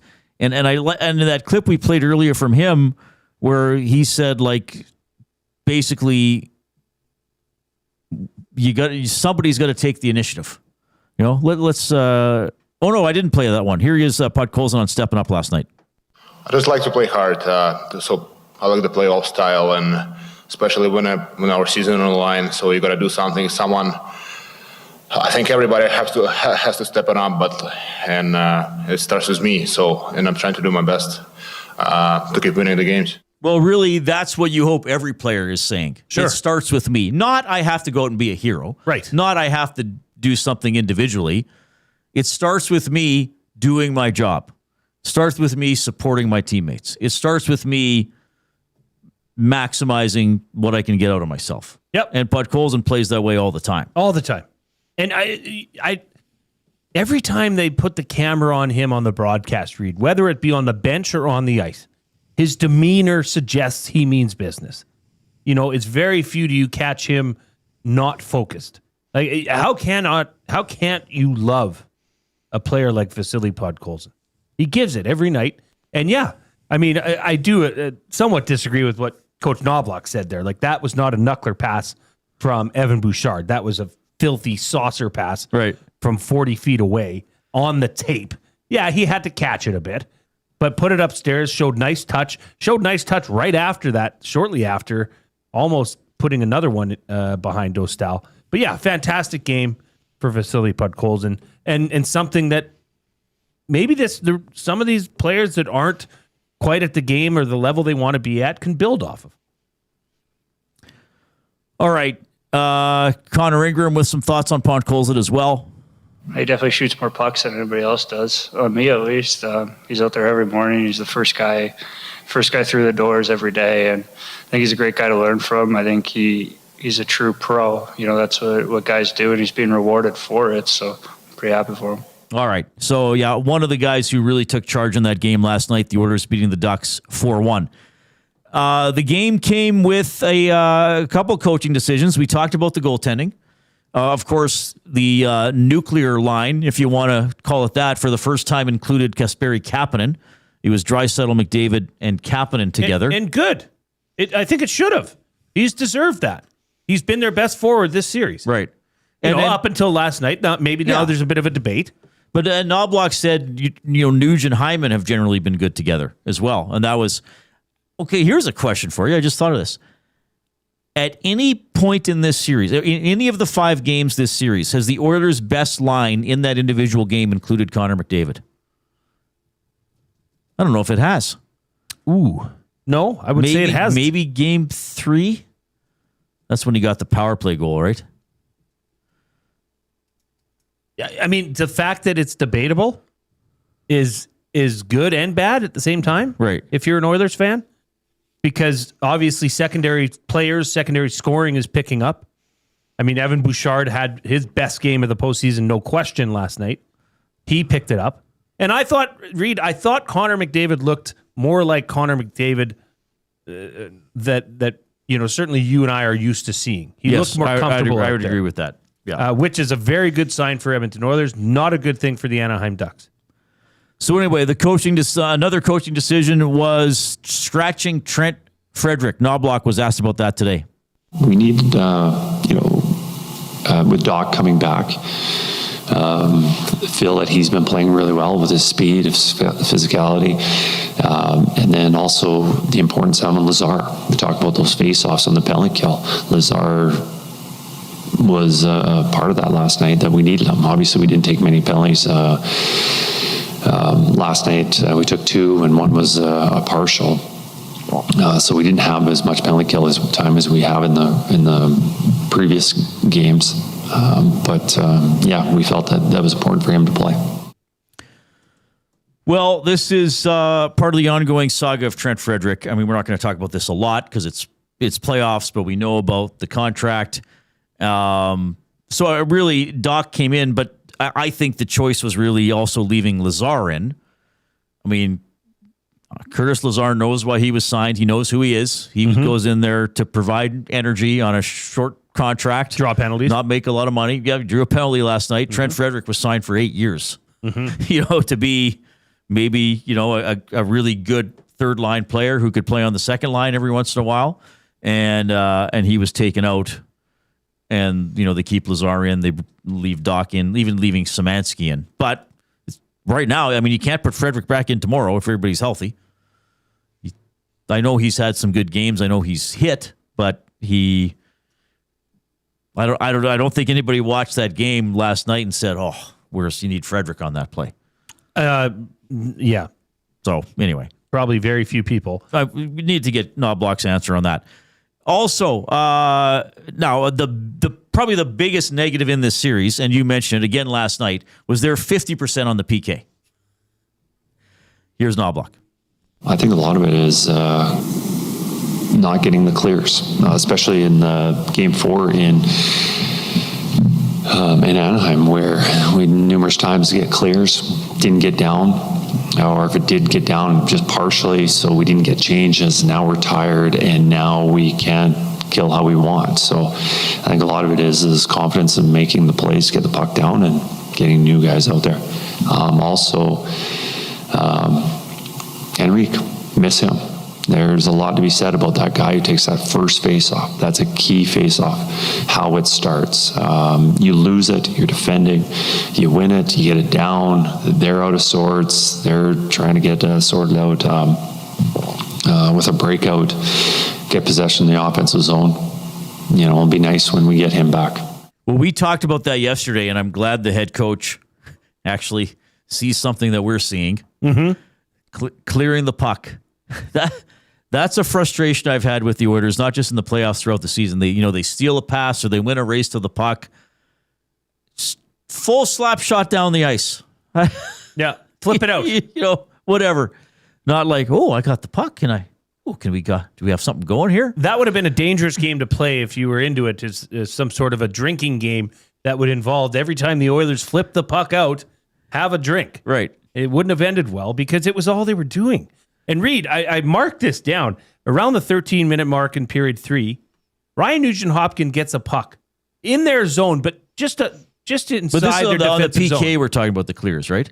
Well, yeah, but then even strength, Reid. Right. It was just unnecessarily turning and flipping without using any sort of hockey skills and saying, why don't I look and see if I can skate? Oh, I can skate. Why don't I? No. Well, I don't. It out. I don't. When they're shorthanded, I don't mind that. Sure. I'm saying when you're shorthanded, you don't have to look for a play. Right. Fire it down. Unless your teammate's screaming for a breakaway pass. But yeah, in the third period last night, they weren't really trying to. They were almost punting too much. As much as we say you have to punt, it's okay to still try to drive the ball a little bit. And interesting comment about Henrique as well. I mean, he's been kind of much maligned this season for foot speed, lack of it, all that kind of stuff. He does know how to kill penalties. He does know how to get in the way, and they really haven't had him for this series at all. What did he play, 4 minutes, 3.5 minutes? Yeah. I thought that was a pretty fair analysis there from Knobloch on why the penalty kill has been so poor. 780-218-9999 is the River Cree Resort and Casino inbox. Don't forget about the River Cree mobile app, free to download, get exclusive offers and promotions, get show tickets, make reservations for hotel rooms and restaurants, safe, secure, and easy to use. Anything you got? This comes in from Deaky Sparks. Don't change a winning lineup. Pretty easy, really. Yeah, they won't change anything for tomorrow. We got a limerick. Oh, better do it. From Steb. The Oilers won last night. It looks like they are back in the fight. Can they make it to Game 7? If they do, it will be heaven. Let's hope on Friday they get it right. Is the game Thursday or Thursday. Friday? Today's Wednesday. Yeah, that's okay. It was directionally right. Everything's a bit of a blur. Let's hope on Thursday they get it right. They get it right. Pretty good. Not bad at all. Not bad. Hit the thumbs up on YouTube if you have not done so already. Click, click, click. Must you click? Please, please click. Must you click? You must click. Thumb, thumb, thumb. Once you click it, then click the share button. Do you believe in life after love? Send the show link off to somebody else via email or text. Again, we want to get to 100 thumbs, bare minimum. And then once we get there, we'll build to 155. We need 20 more thumbs to get to 100. So if you're one of the non-clickers, please change that right away. Okay, so here's a great question. What does a pro athlete who plays a different sport think about when he's watching an Oilers game? Brilliant. Does he watch it as a pro athlete or does he watch it as a fan? We're going to find out when we get back. Nick Anderson from the Elks in studio.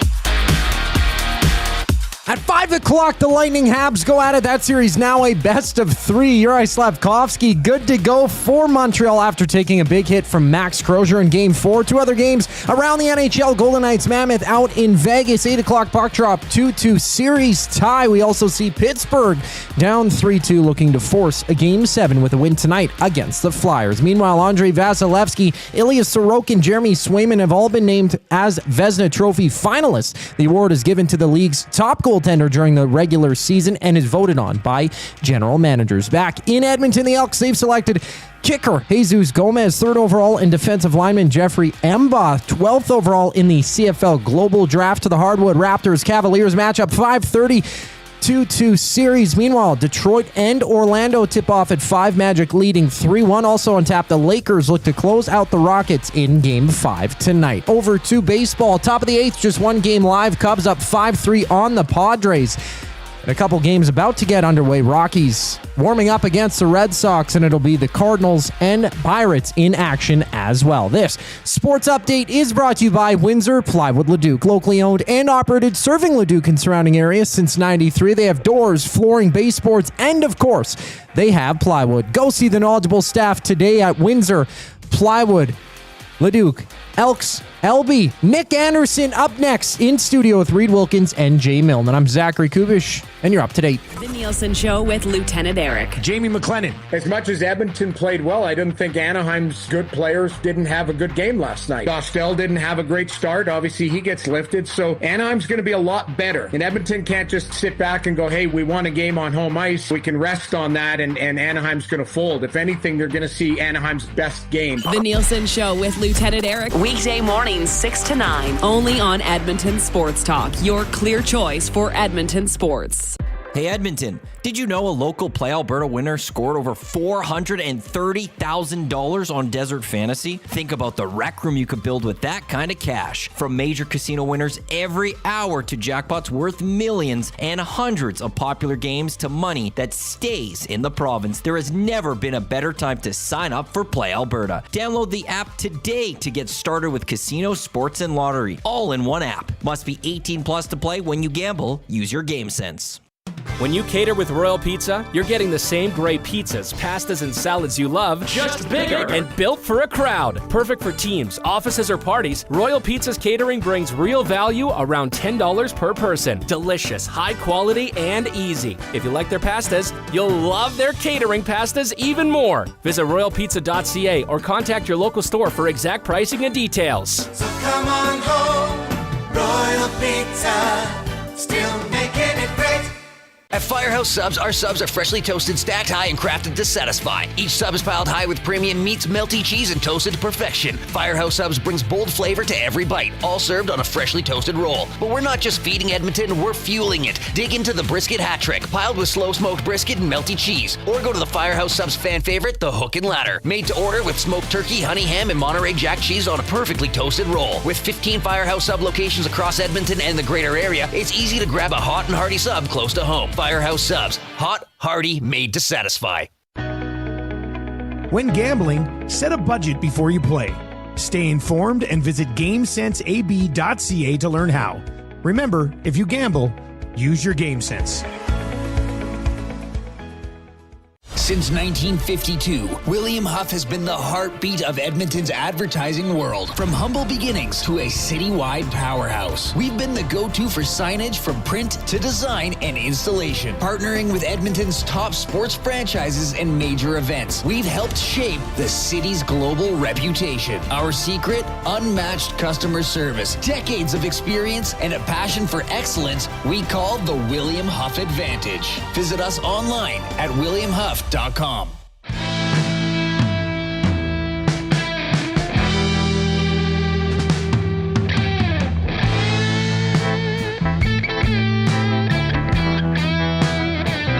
right, Oilers traveling today. Road game against the Anaheim Ducks tomorrow. Oilers still got to win to keep the season going. It will be an 8 o'clock game. So Jay and I will extend our show. We'll go to 6:30 instead of 6 tomorrow. Tom Gazzola will have the GCL Diesel Oil Stream pregame show from 6:30 to 8. and then we see if the Oilers can do it again. We have a very special guest here in the Canadian Brewhouse studio. Head to the Canadian Brewhouse for your chance to win Oilers playoff tickets. While you're at it, enjoy an ice-cold tankard of Molson Canadian and Coors Light. See in-store for details. Please drink responsibly. He is a linebacker for your Edmonton Elks. Nick Anderson is checking in. Hi, Nick.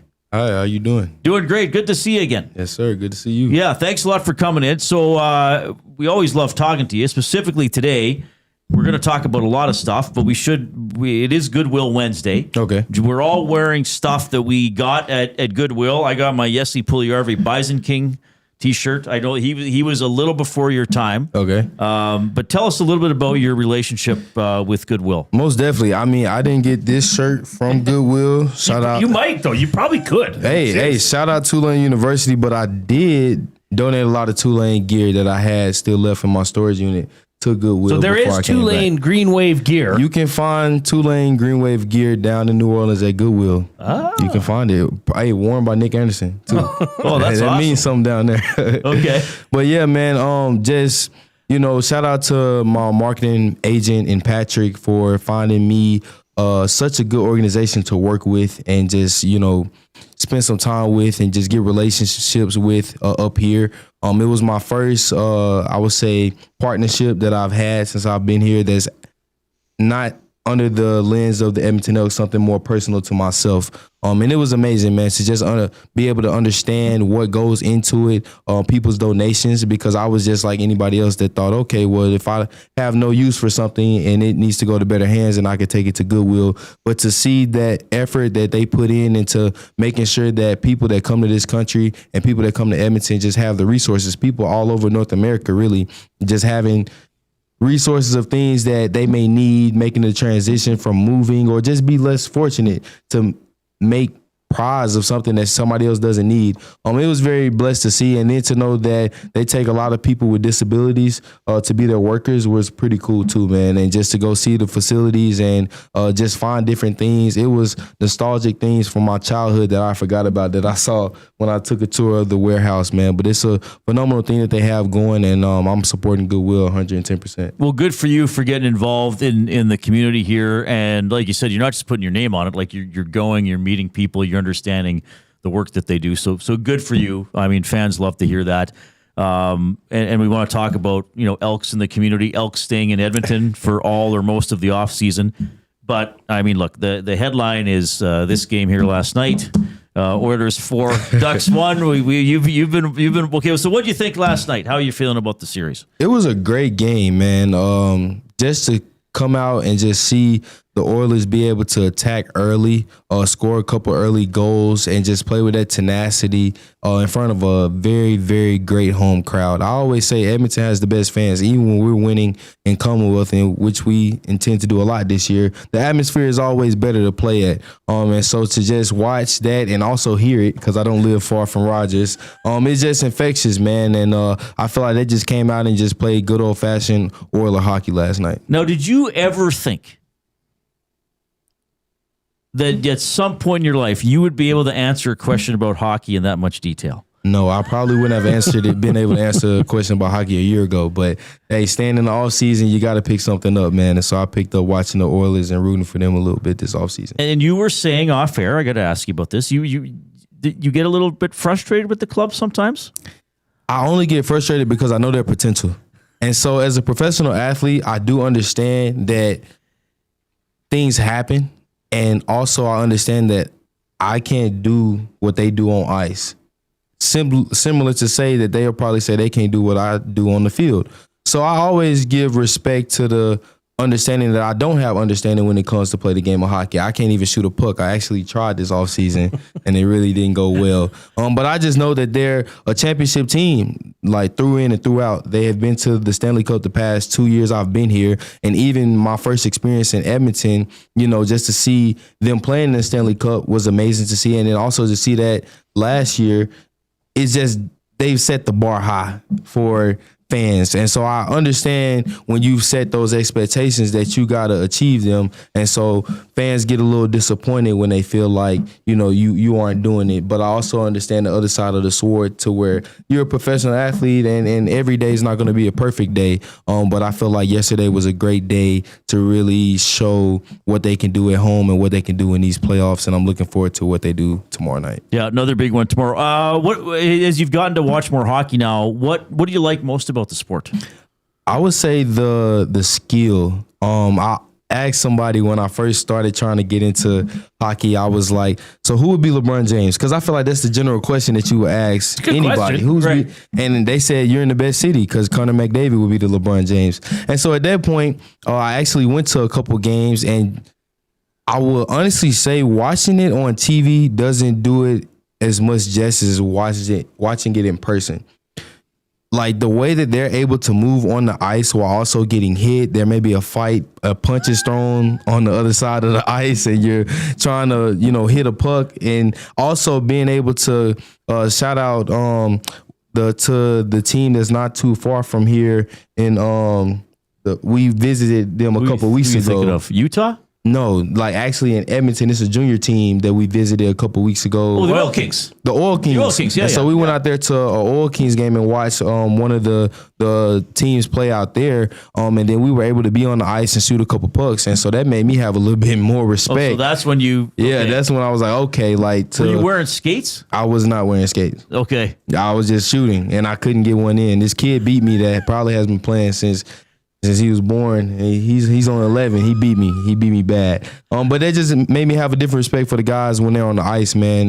And to do that at such a high level, the physicality, like the hit on the screen was just crazy. But just to be able to withstand that and just play this game at a high level. And I also did some research that hockey players play through the most injuries, like while they're playing, and they never talk about it. So that just gained some more of my respect when it comes to the NHL and hockey players, specifically the Oilers.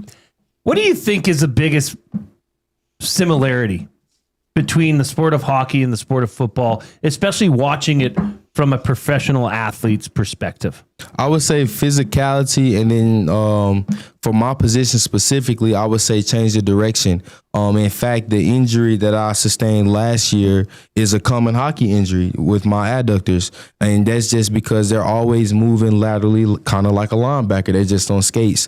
And so I just say the physicality is one of the most similar things that I see when I compare football and hockey. I'm going to steal a question, but we get a lot of response, and we're seeing it come in just about how happy people are that you represent Edmonton, that you stayed in Edmonton. And let's face it, a lot of players that come here, and as you guys I know you'll get to, is reach levels of success. Some players, and quite a few of them, have continued to call this place home. When you go back to Mississippi, you said you've been back there a few times in the offseason. What do you tell people about Edmonton that they may not know or have a complete misconception about? I just tell them how beautiful it is. I was actually talking to somebody today comparing Mississippi and Edmonton, and I just tell them, well, in Mississippi, if you look at Alberta outside of Edmonton, outside of Calgary, that's ultimately what Mississippi is, just a lot of country land, a very rural place. But Edmonton is just such a beautiful city in the middle of it all. And we don't like Calgary, by the way. It often gets overshined by Calgary down the road, but I just feel like Edmonton has its own beauty. It has the people here are what makes it beautiful within itself. You got a town full of blue-collar workers that don't mind getting their hands dirty, that love their sports teams because their sports teams give them a reality and something to root for outside of their day-to-day work environments. And that's something as a professional athlete that you cling to. And so when I'm at home, I always, tell people, man, come on up to Edmonton. I had some former teammates come up last year. I had some family members come up last year. And I always take them to the River Valley and different things like that because it's similar to what we have at home, and it's beautiful. It's beautiful. I love the city. Yeah. Do you have to tell them, there's not snow in July? Don't think of it that way. Do they think it's going to be cold in the summer? They do think that. I will say Edmonton kind of let me down last year with the weather during the summer because it never really got how it was. Summer. Yeah, my rookie year, it got up to like plus 30 for like the whole month of July, August. Yeah, that's good. I'm getting there. Thank you. So it was nice my rookie year, man. And last year, I still had to wear a hoodie in the summer, but it still was good. And like today was a beautiful day. The snowfall when I got off the plane from visiting home a couple weeks ago kind of got me last week. Yeah, that kind of got me a little bit, But I mean, all seasons in Edmonton are beautiful, man. Even the snow, I was able to experience my first white Christmas this year, which is pretty cool. So tell us then about the decision to stay. I mean, obviously you still went to visit your family, which is important to you, but most of the offseason you were in Edmonton. Tell us about that decision. It just came into the decision of really just understanding that a lot of changes have been implemented within the organization. And individually to myself, I've always been that type of guy. I want to know who I'm playing for. It just helps me play even better when I know the type of environment that I'm in, the type of city that I'm in, the type of fans that we have. And so I just took it upon myself to say, man, like just stick around. Like, you know what Mississippi has to offer. You know what New Orleans has to offer. Like, let's find out what Edmonton has to offer beyond you just being on the field. And man, just being able to get in the community this year during the holiday season, being able to visit schools in January, February, being able to coach the selects teams was a blessing. And just being able to just meet different people and get that extra motivation for when it's time for us to go out there and give me something to play bigger than myself is the only thing I can ask for staying here this offseason. And it just made me just fall in love with Edmonton even more. I remember being at home and saying, yeah, it's time for me to go home in regards to Edmonton. So that's how I truly feel about the city. I love this city. This is a city, like I said, I started my career in. I won Rookie of the Year in. Gonna win a Grey Cup in. And so this is a city that I want to continue to represent on a high level. Nick Anderson from the Elks joining us in studio here on the Reid Wilkins Show with Jay Milne. Of course, he's also here in his capacity as an ambassador for Goodwill, which he told you about. So how many guys, I mean, I know we've known Beard and Cordy like a long time, obviously. But how many other, American guys or guys from other parts of Canada do you think are sticking around? Cordell Jackson. Shout out Cordell Jackson, number 13, a halfback for us. He's another guy that came around. I would say he was at home maybe 2 months, and then he came and stuck around in Edmonton. He also said that he's going to stay here in Edmonton next offseason. And so we're just trying to get more guys to do that, because I feel like if more guys are able to stay here and see that outside the snow is really not that bad, and if you go do like I did, you go on ChatGPT and ask them, what do you need for the winter? You're really going to be pretty good. Right. And so it just gives you a different perspective, man. It introduces you to something new, especially being, from the South. And so me and KJ have been encouraging a lot of our teammates to just stick around, man. This community loves it. This community wants it. They want to be a part. They want to be a part of your lives, not just the 7 months that we play, but year round. And if you are able, I understand some people got family responsibilities. Some people got things to where they need to get back to. But if you are just, at home, make Edmonton your home. Why not? Yeah. Why not? At least for while we're playing here. Yeah, that's a great attitude. I can tell you what, Edmontonians love to hear that. There's a bunch of great former Elks and Esks who have stayed here, like Gizmo Williams, you've probably heard of. See Gizmo all the Brian time. Kelly. There's too many to mention, so it's an incredible list. Mex in our chat here, we call it the nasty chat, though the people aren't nasty. Mex says, I want to ask Nick if he's found something close to authentic Southern cooking in Edmonton. Or do you got to just do it yourself? There's a place called Soul Fried Chicken that's not far from my house. Right. They do it right it's there. It's on 104, isn't it? Yeah, it's on 104. Okay. They do it right there. I'm not gonna lie. That's like spelt like Seoul, Korea, right? Yes. Yeah. They got one on the south side too. Okay. Yeah. You a plain guy? Are you the dip guy? Are you the garlic parm? Like, what are we doing here, Nick? So I'm a plain guy that gets garlic soy sauce on the side. Okay. Yeah. So that way, if I want to just taste the authenticity of the chicken, I can do that. But also, if I want to dip it in garlic soy to get that savory taste, I can do that as well. Did it surprise you when it came into you in a pizza box? It did. It really did. But it was great because I feel like they give great servings there. They give great service there. Yeah, it's a good place for sure. Somebody asking, since you're talking a lot about hockey too, I'll kind of paraphrase their question. What did you think when you started watching hockey and you realize when somebody gets a penalty, he's got to go sit by himself for 2 minutes? Man, should they do that in football? I feel like that was crazy. You gotta go sit in the box. But that wasn't the craziest thing that I noticed. The craziest thing was the guys coming on and off the ice at different times. Like you can come off the ice and just get like knocked off your skates as soon as you touch the ice, which is crazy. But it just shows like the controlled chaos that the fans love when it comes to the game of hockey. Is just always something going on. The line changes, as now you know they're called. So several years ago, I was working at City TV, and I had a friend there who had her boyfriend was in the States, and he came up for a couple weeks, and I said, if he has a night, maybe I can take him to a Golden Bears game, the University of Alberta game. He'd never been to a live hockey, like he knew about it. I think he'd seen some on TV. So the game starts, and like 40 seconds into the game, and he's like, why are they taking their starters off? And I was like, oh, I said this is going to go on the entire game, and there's strategy to when they do it, who you're out against, right? You know, which you've obviously learned about. It's not like, I think that's very unique to hockey that you can change on the fly, as they call it, right? So it is. So that's kind of, you have to wrap your head around that at first too. For sure, it's very nice, man. One of the things that I kind of wish, we would implement in the CFL is like they allow fighting. Sometimes I just may, offensive lineman just held me too long, and I just may need to get a little aggression out. Yeah, are we talking like UFC mixed martial arts, or are you just saying, okay, referee, blow the whistle. This is a sanctioned fight, gentlemen. Take your helmets off. Let's go.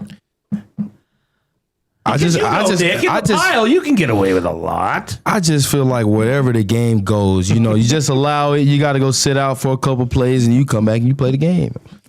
Feel like, man, it just, guys will like it. Sometimes it calms it down. Yeah, there's nothing I've ever misunderstood more than a football fight where players are punching each other in the head. Hey, man. Sometimes you just goes there, man. It just. I can't sit here and say I've never done it, because sometimes it just gets the best of you. I've never done it in a game though.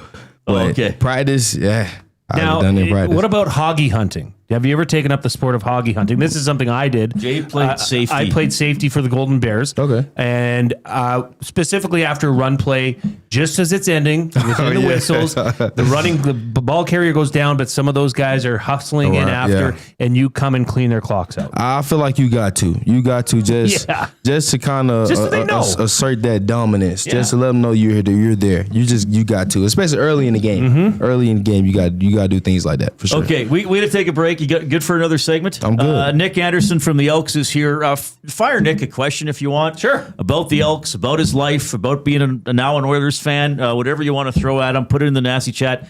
Text 780-218-9999. We're going to talk about the upcoming season, about your off-season training. I might throw him a question or two about the changes to the CFL playoff format. Wouldn't everybody love to hear a current player's view on that? And what are we going to watch at 5? We got Lightning Habs on. Yeah, we'll watch a little hockey while we're doing the show. Sure, the Raptors are playing tonight. We're having a great. Oh yeah, Raptors tonight too. We're having a great afternoon. Here comes the Coop.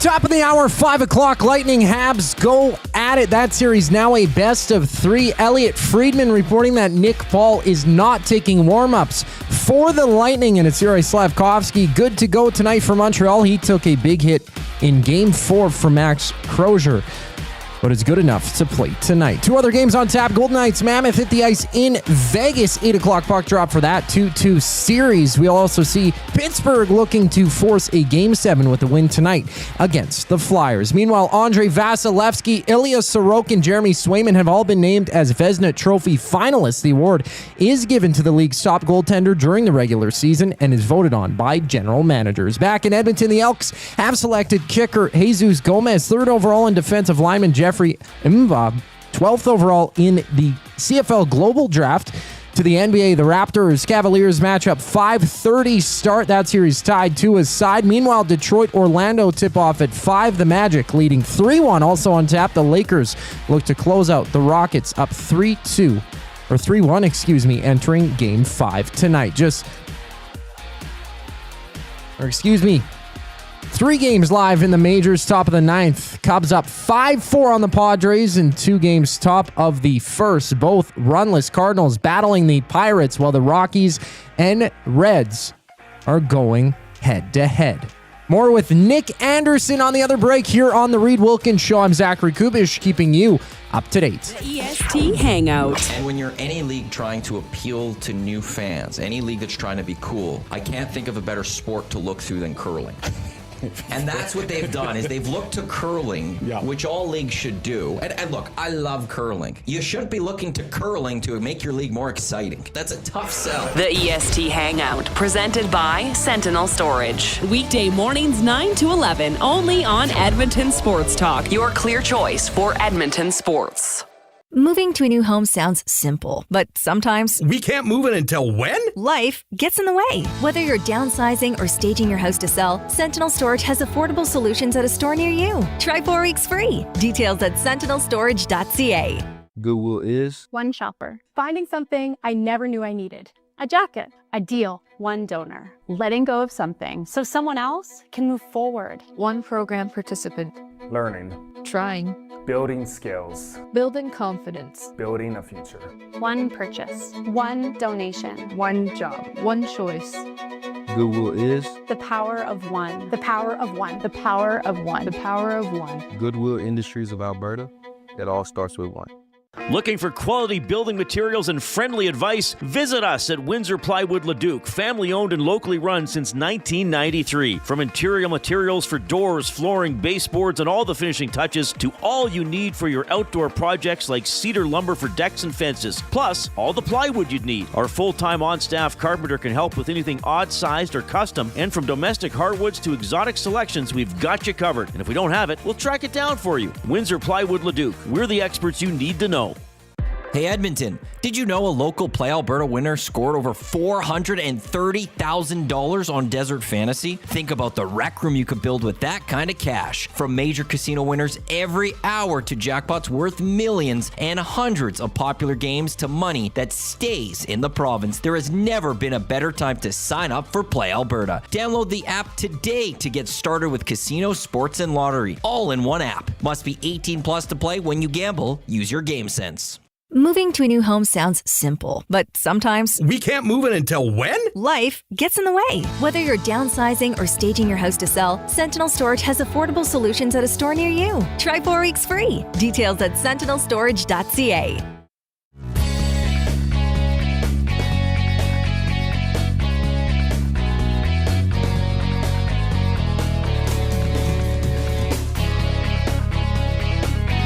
All right, good to have you tuning in this afternoon. Oilers off to Anaheim, Game 6 tomorrow. It's an 8 o'clock game. Ducks up 3-2 in the best of 7. Oilers trying to force a Game 7. That would be back at Rogers Place on Saturday. Of course, Edmonton Sports Talk is presented by Play Alberta. You can skip the flight to Vegas because jackpots are just a tap away. Experience all the thrills of the casino right from your phone with Play Alberta. You can download the app. You can go to playalberta.ca. Now, I encourage you to look under sports and EST specials and Jay's play of the day, which is? Yeah, so it's Montreal, Pittsburgh, Utah. Okay. Plus 1.5. So they can lose the game by 1. If all 3 of these games go to overtime, this baby cashes. Okay. All right. So we're trying to play the odds. I think you got to get in there right away, right? If you want to hit this one. You got 12 minutes. Okay. Yeah, because the Habs are starting right away. All right. Reid, I wanted to get to this before we go in and talk about what happened yesterday, the major announcement from the CFL, totally changing the playoffs. I wanted to get another question in that somebody asked earlier. Brady Oliveira, running back, has a reality TV show. It's called Must Love Dogs, and it's a Winnipeg power couple navigating high-stakes rescues, the electric rush of the Blue Bombers football season, and a relentless race to place every last dog before winter closes in. So he's rescuing dogs. It's obviously something he's passionate about. What would you choose, Nick Anderson, as the direction and the theme of a Nick Anderson reality TV show? Mine would probably be Have a Day with Nizier. Nizier is my social media name. Okay. and basically, I feel like I'm a guy that does many different things, man. I could be going on a bike ride in the River Valley. I could be at home watching the Oilers.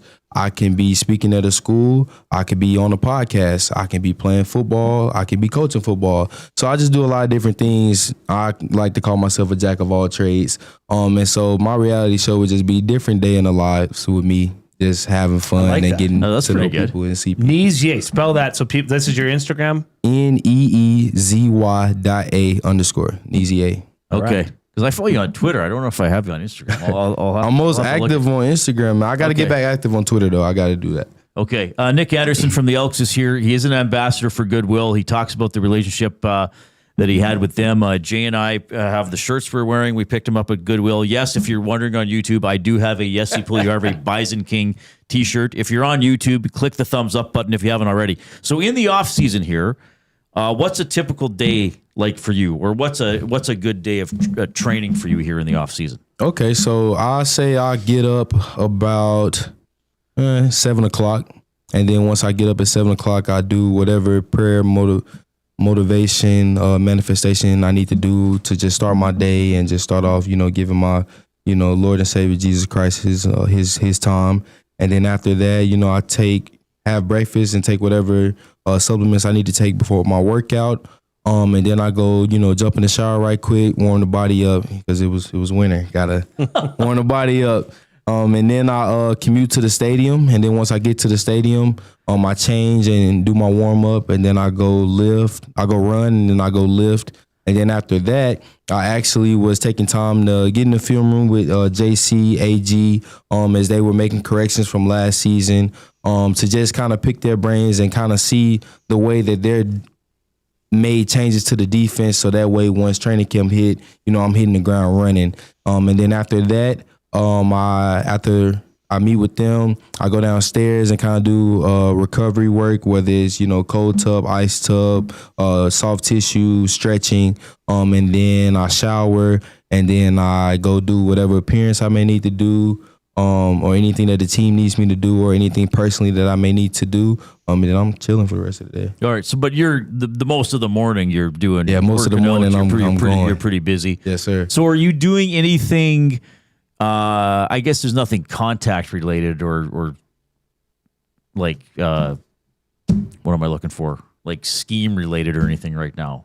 On Tuesdays and Thursdays, we do linebacker drills with JC. Right, so we do that so on there's Tuesdays a little bit of that Thursdays. still. Mm-hmm. Right, okay. Yeah. What's JC like as a coach? I mean, we get to interview him a lot. He was a pretty good player. He pretty cool, man. He pretty cool guy, man. It's great to have him as a coach because he played the game here and then done it at a high level. And so he can relate a lot of times, man, and just, being able to just pick his brain. And then last year, during me being injured, being able to pick up a clipboard and follow him around on game days and chart the plays and actually see,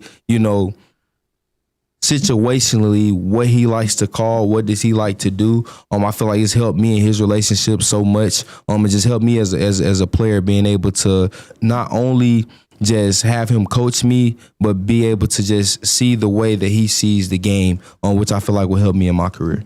And who did you say you were coaching in the offseason? Was it the Selects? The Selects. How did you like that experience? Man, I loved it. It really solidified that coaching will be something that's in my future once I'm done. And as long as I'm in Edmonton, it's gonna be something that I do in the offseason to give back to those kids. But it was an amazing thing, man. Shout out to the Double E Selects. We were able to take them to Moose Jaw, where we went undefeated in the tournament, and then we were able to go down to Monterrey, Mexico, when we got the bronze in that tournament. They had some great athletes down there, so it's a great experience for them to play across the province to different talent that they may have, and then also go down to Mexico and play against teams that have played against teams in the States. The best team that was there was a team from Cancun, and they go to tournaments in Texas, which I feel like Texas high school football is the best in the world. Right. And so for the kids up here to get the experience to go down there and just compete, man, and just broaden their horizons was a true blessing, and I enjoyed every bit of it. Nick Anderson from the Elks joining us. I just wanted to say, Nick, I have daughters that are involved in flag football. I coach 2 separate flag football teams. So I'm looking for, resumes and whatnot for people that want to get involved in coaching. I'm sure our staff could find room for you. Yes, sir. Most definitely. There you go. I actually enjoyed that last year during the season. We had a couple flag football camps, and I coached the girls team for like a month. And I got to give a shout out to the girls, man. I feel like they pick it up faster than the guys, and they just be more intense. And just more competitive. They're probably more detailed. Let's be honest. They really are, man. Especially at that age, man. They be dialed. And as a coach, I love it. Like I tell her to do something, and she does it 110% exactly the way I tell her to do it. And then you have the boys at that age. They do their own thing, man. I feel like you get the best of both worlds, man. Coaching kids like that. All right, big news yesterday. The CFL is changing the playoff format for 2027, not for this year, but for 2027, and it will involve a playoff format which sees 8 teams make the playoffs. Now, if you finish 5th through 8th, it's going to be a little harder, but still, you'll be in the postseason. So really, as long as you're not the worst team in the league, you'll at least have a chance at the Grey Cup. What do you think of this? It's interesting. It's an interesting concept for sure. Kind of wish it would have been last year so we could have made the playoffs. Yeah, you would have been 7th, if that's what they wanted to do. I understand the scheme of it as far as trying to make it harder, per se, to get to the Grey Cup. But it's just one of those things that I feel like takes away the value of regular season football games to where now, okay, you got a situation where you need a guy healthy. Do you even play him the last X amount of games if you're automatically going to the playoffs? And so I feel like it's going to be fun to watch because if you look at the grand scheme of the play-in tournament in the NBA, it definitely brings fans out because you're battling for a spot to continue on, the right to keep playing.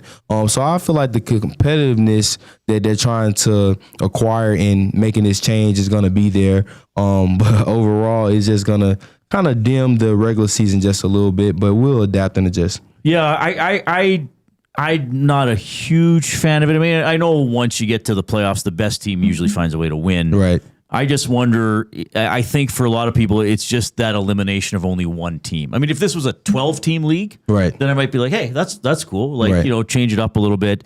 Or if even it was a shorter regular season, like to me, the shorter the regular season, the more teams should be in the playoffs. But you're already playing 18 games. Like a couple teams you play 3 times. Right. And then you could play as the same team twice in the playoffs. Could play them a 4th time. Yeah. So it's that's where I'm a little... I mean, it could be hinting at another team possibly coming up to the. Well, I'd CFL. love to see a 10th team. It might be a 10th team in the works. And maybe they'll go 11 and 12. Maybe so. Maybe what's your hometown again? Vicksburg, Mississippi. Maybe a little too small for a team. Too small. What was it? About 30,000? I think we were looking it up before. Yeah, it's not that big. I wanted to ask you just about the difference from last year to this year, coming into this season. Okay, there was so much change last year, and I know we talked to several players, and it came up repeatedly that when you have that much turnover, it's hard to gel and hit the ground running. Specifically on defense, now that the core of this group, who I think is good, we were just talking off air, especially secondary linebackers, you've got players that are there, you've seemingly upgraded at some positions on the defensive line. How much of a difference does that make, hitting the ground running with players that you played with last year, communication-wise, feel-wise? How much of an advantage does that give you as opposed to starting out last year? 100%. I mean, coming in to a room full of 90 guys that are strangers and expecting to win a championship with a whole new coaching staff is very difficult. It's very difficult. But I feel like the management and the coaching staff have done a great job of retaining like-minded guys in the locker room that have one goal in mind, which is bringing the championship back to the city of Edmonton, and doing it the right way. not just coming and winning, but also doing it with class, doing it with character, and doing it with a mindset of giving back to this community. That's something that Ed Hervey preaches, and that's something that Coach Keelam really stands on. And to have that combination of a general manager leading the organization the right way, the honest way, and then have a coach that's a true players coach and really loves his players, and gets more rowdy than us sometimes on game day. It just gives you everything that you need, so that way we got all the puzzle pieces coming back. We have everything that we need to start fast this year. Well, Nick, we wish you all the best. You're welcome here at EST anytime. I was saying to Cruiser League, you've always been an excellent interview. You're very well spoken. I think we certainly appreciate your passion and your ability, and I know a lot of fans do as well. And again, Goodwill, you love that relationship. You're going to keep being partnered with them. Yes, sir, 100%. And I got to end here. Tomorrow, 8 o'clock. What happens? Oilers at Anaheim. Oilers pull it off, man, and come back home for Game 7. Who's going to have a big game? Do you have a favorite player, or do you love them all? I got to go with Connor McDavid. I got to. He's the LeBron. He's the LeBron of the league. I just want to get to one message that came in on the River Cree Resort and Casino win box. This is from Pooley, okay? I would classify myself as a casual Elks fan. I will watch them when I have time. I have to say, this interview is great, and he has sucked me right in. Great job. Hey, so man, that's awesome. I'm getting this coming in all over the place. So we appreciate your time. We appreciate you coming in studio. It's always great. Fantastic to see you again. Yes, sir. Thank you. That's Nick Anderson from the Elks. So we got an hour left of the show. We got plenty more on the Oilers in the NHL playoffs. We're going to give you live updates on the what do we got? The Bolts and the Habs, as the kids like to call them. Yeah, maybe we could just order some soul fried chicken. We could get convince Nick to stay around for the remaining. And we haven't done this we're of course going to do words of the day for the Edmonton Public Library, and we haven't done this segment for a couple of weeks because we've been so busy. We got Name the Animal coming up, so it's an action-packed final hour. Here's the 5 o'clock break. Two guys and a goalie. The Oilers losing in round 1 is better for this team in the long run. Hire it or fire it. I'm going to hire it. It sucks to say, it but does. We've been waiting all year for them to show that championship pedigree. But you can't tell me a team that's only won 3 games in a row twice over the whole season is that team. Two guys and a goalie, presented by GS Construction. Tuesday and Thursday afternoons at noon, only on Edmonton Sports Talk, your clear choice for Edmonton sports. Hey Edmonton, did you know a local Play Alberta winner scored over $430,000 on Desert Fantasy? Think about the rec room you could build with that kind of cash. From major casino winners every hour to jackpots worth millions and hundreds of popular games to money that stays in the province, there has never been a better time to sign up for Play Alberta. Download the app today to get started with casino, sports, and lottery, all in one app. Must be 18 plus to play. When you gamble, use your game sense. The Canadian Brewhouse has a happy hour for any scenario. You finished work early? Happy hour. You finished work because you accidentally hit reply all to the entire company? Big happy hour. Your boss said, great job. Happy hour. Your boss said, per my last email. Ugh, emergency happy hour. You finally closed the big deal. Happy hour. With a huge selection of ice cold drinks and great food, the Canadian Brewhouse has a happy hour for whatever just happened at work. The Canadian Brewhouse. Your day just got happier. Your home for great performances is the River Cree Resort and Casino. God, I wish I could meet somebody like you online. She's got me in the friend zone. Don't miss Morgan Jay's musical comedy May 23rd. 9 p.m. show is sold out. Second 6 p.m. show added. Tickets at rivercreeresort.com. River Cree Resort and Casino. Excitement, bet on it. The Blue Jays are back for their 50th season. Whether you're swinging for the fences or tackling backyard spring projects, get the space you need with Sentinel Storage, official storage partner of the Toronto Blue Jays. Try 4 weeks free today. Visit sentinelstorage.ca for details. Time for a new career in 2026? Or maybe your kid is still pondering their path. Good news! Weiss Johnson is hiring. It's Dennis, and not only are we hiring for heating and air conditioning, we're also looking for experienced plumbers and gas fitters. With the growth in residential development, there's no shortage of opportunities at Weiss Johnson. Choose your path with us. Learn from one of the industry leaders, and we will grow together. Receive great benefits and school reimbursement as well. Visit weiss-johnson.com today.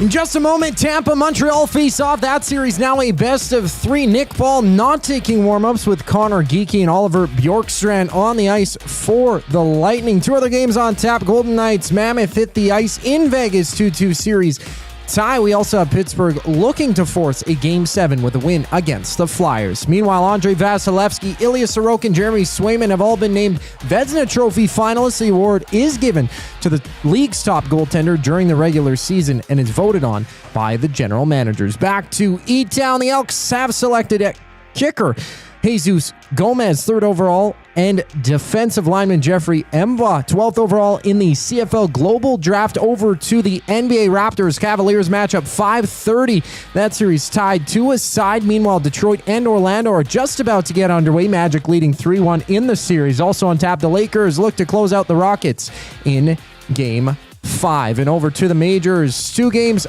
live into the first. Rockies with a 3-1 lead on the Reds. I'm Zachary Kubish. That was your sports update. The 3rd and final hour of the Reid Wilkins Show starts right now.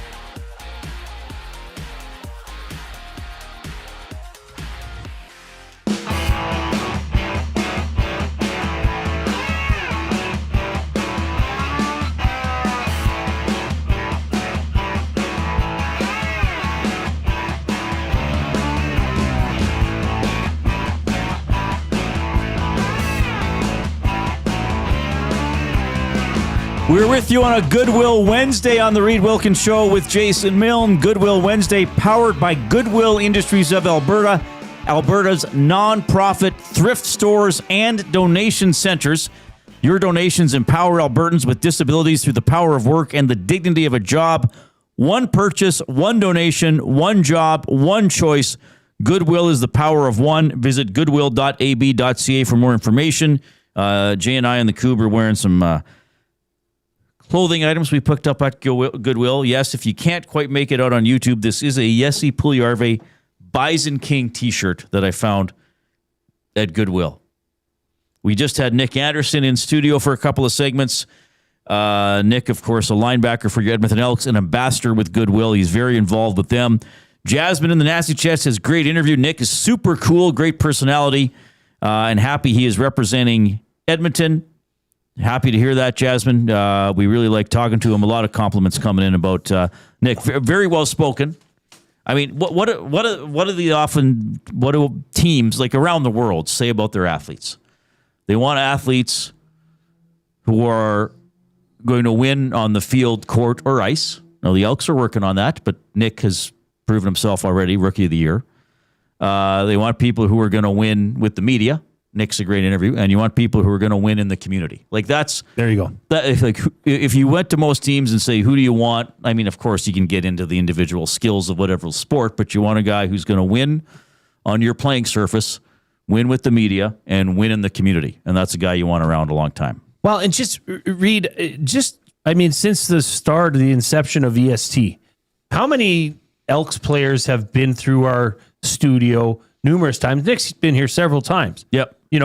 And every time they're on, it's like, man, I want to support that. I want to root for that guy because that guy roots for Edmonton with his whole entire soul and body, right? And that's why it's easy for me to think, Reid, and no, I've said this before, so this isn't something out of thin air, that this team is on the up and up, and this team will win a Grey Cup with players like that on it and management and executive and groups like the Edmonton Elks have.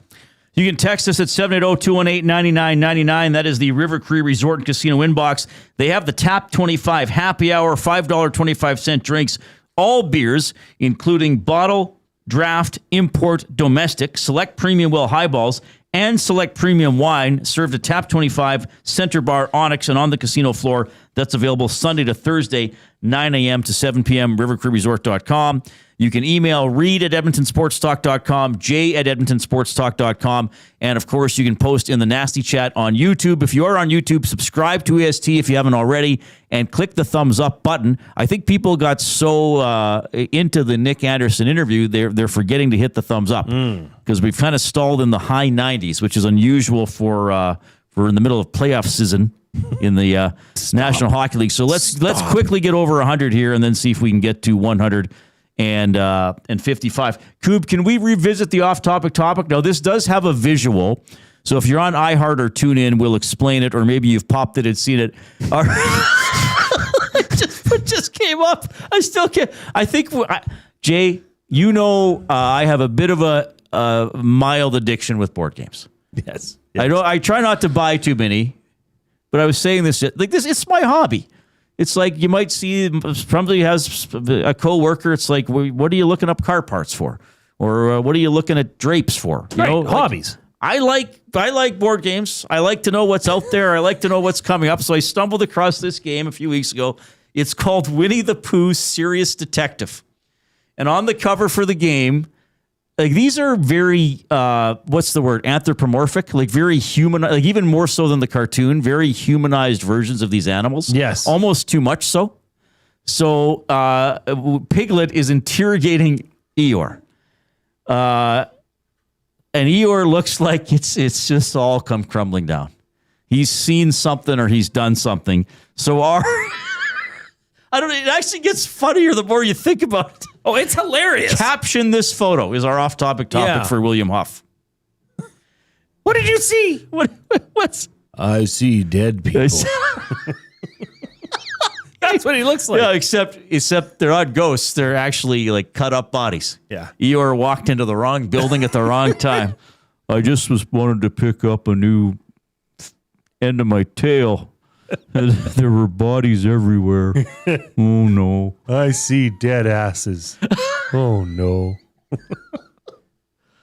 Oh my goodness. So our off-topic topic.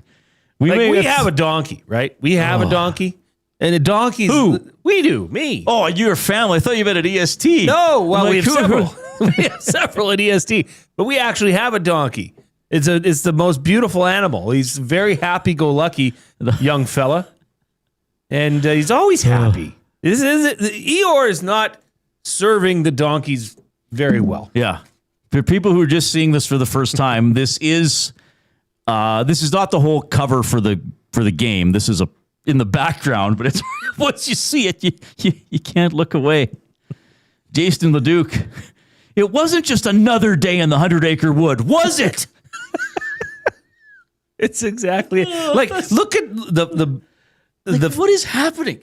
The eyebrows of Piglet are very, very intentionally angered. Like he's scolding. Yeah. He doesn't trust Eeyore. He doesn't. There's a lot of distrust. Oh my goodness. Caster 1990. Where is he, Eeyore? Tell me what happened to my bare-assed partner. Well, Winnie the Pooh not wearing underpants is always just, it's a thing. And let's face it, deep down, you and I both know at some point Reid Wilkins will own this game. Even if the box never gets opened. It needs to be opened. We need to know what the mystery is that Piglet's trying to get to the bottom of. We need to, what is the mystery? Like, real. What is it? Because isn't there, is Christopher Robin? Yeah, and we read about it. And it's for adults and kids. So it must be somebody's missing or a rabbit's carrots got stolen or something like that. Oh, Big Uke. We can't read that, but that is classic. Yeah. That's amazing, Big Uke. That might be the Big Uke's best message ever. Yeah. In the chat, if you're listening on audio stream. It's on YouTube.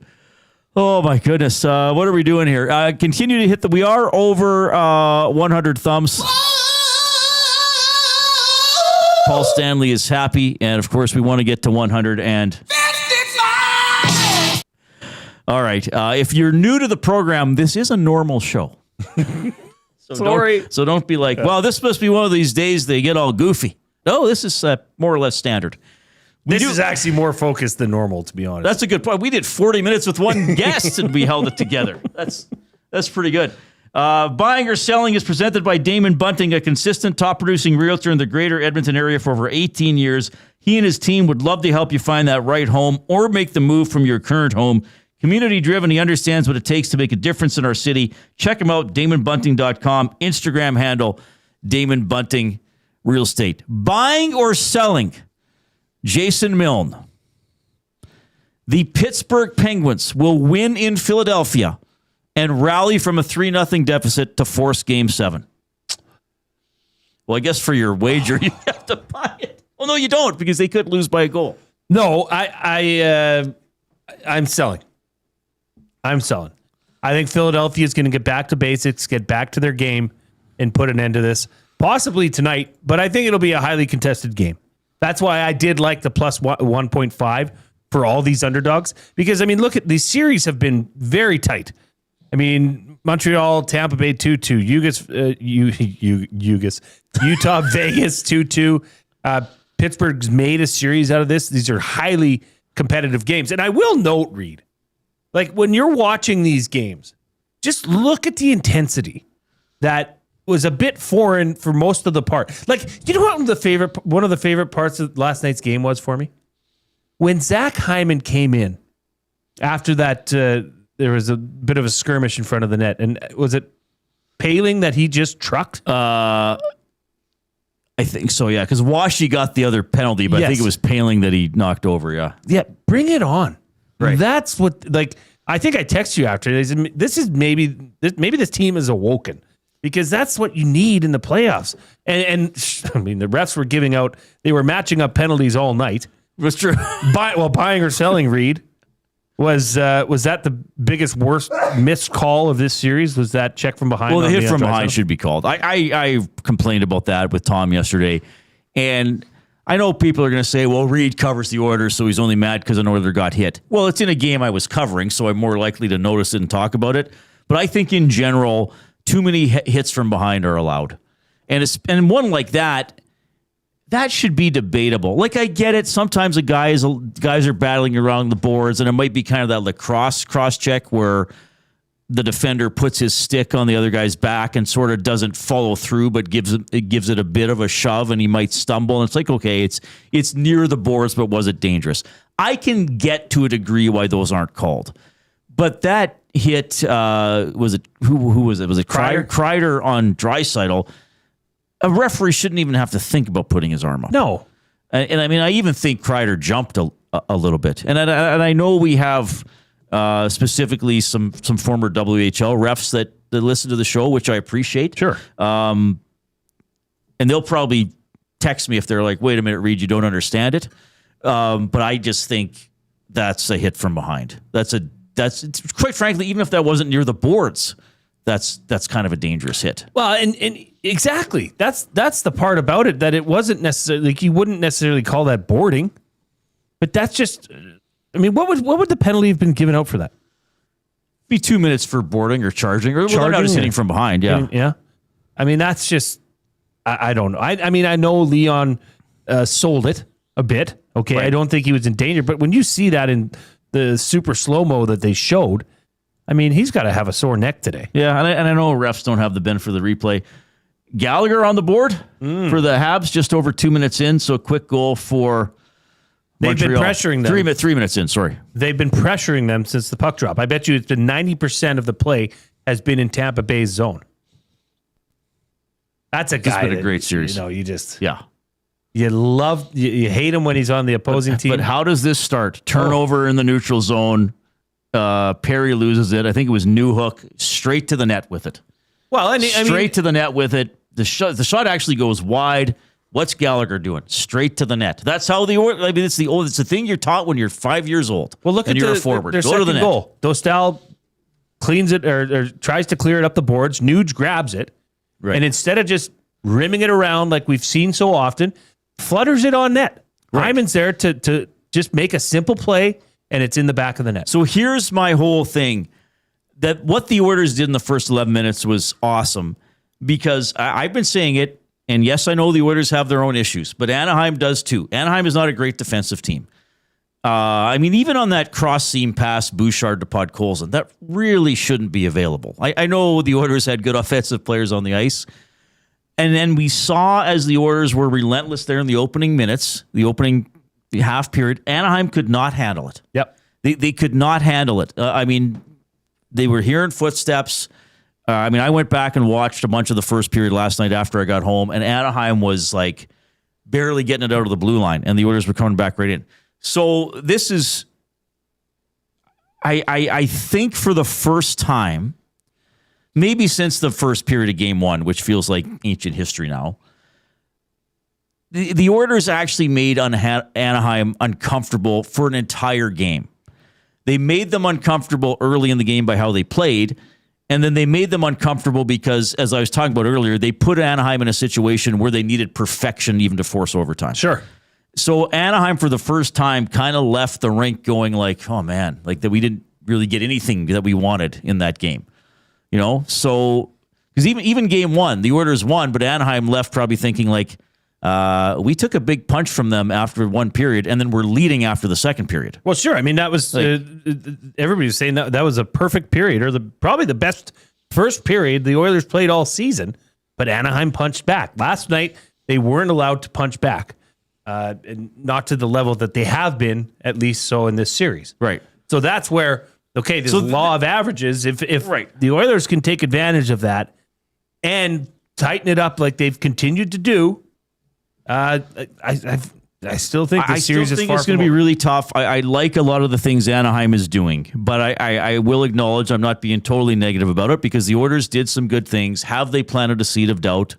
You know, Anaheim's missed an opportunity to advance. That can cost you. And I will say this. I know the stats and the save percentage. I would still say Edmonton's had the better goaltending in this series. Quite frankly, I know Ingram's stats aren't sexy. Last night they were. Like, tell me if I'm wrong, guys. Like, whose goaltending would you sooner have? Well, I said Ingram Jari versus Dostal Husso.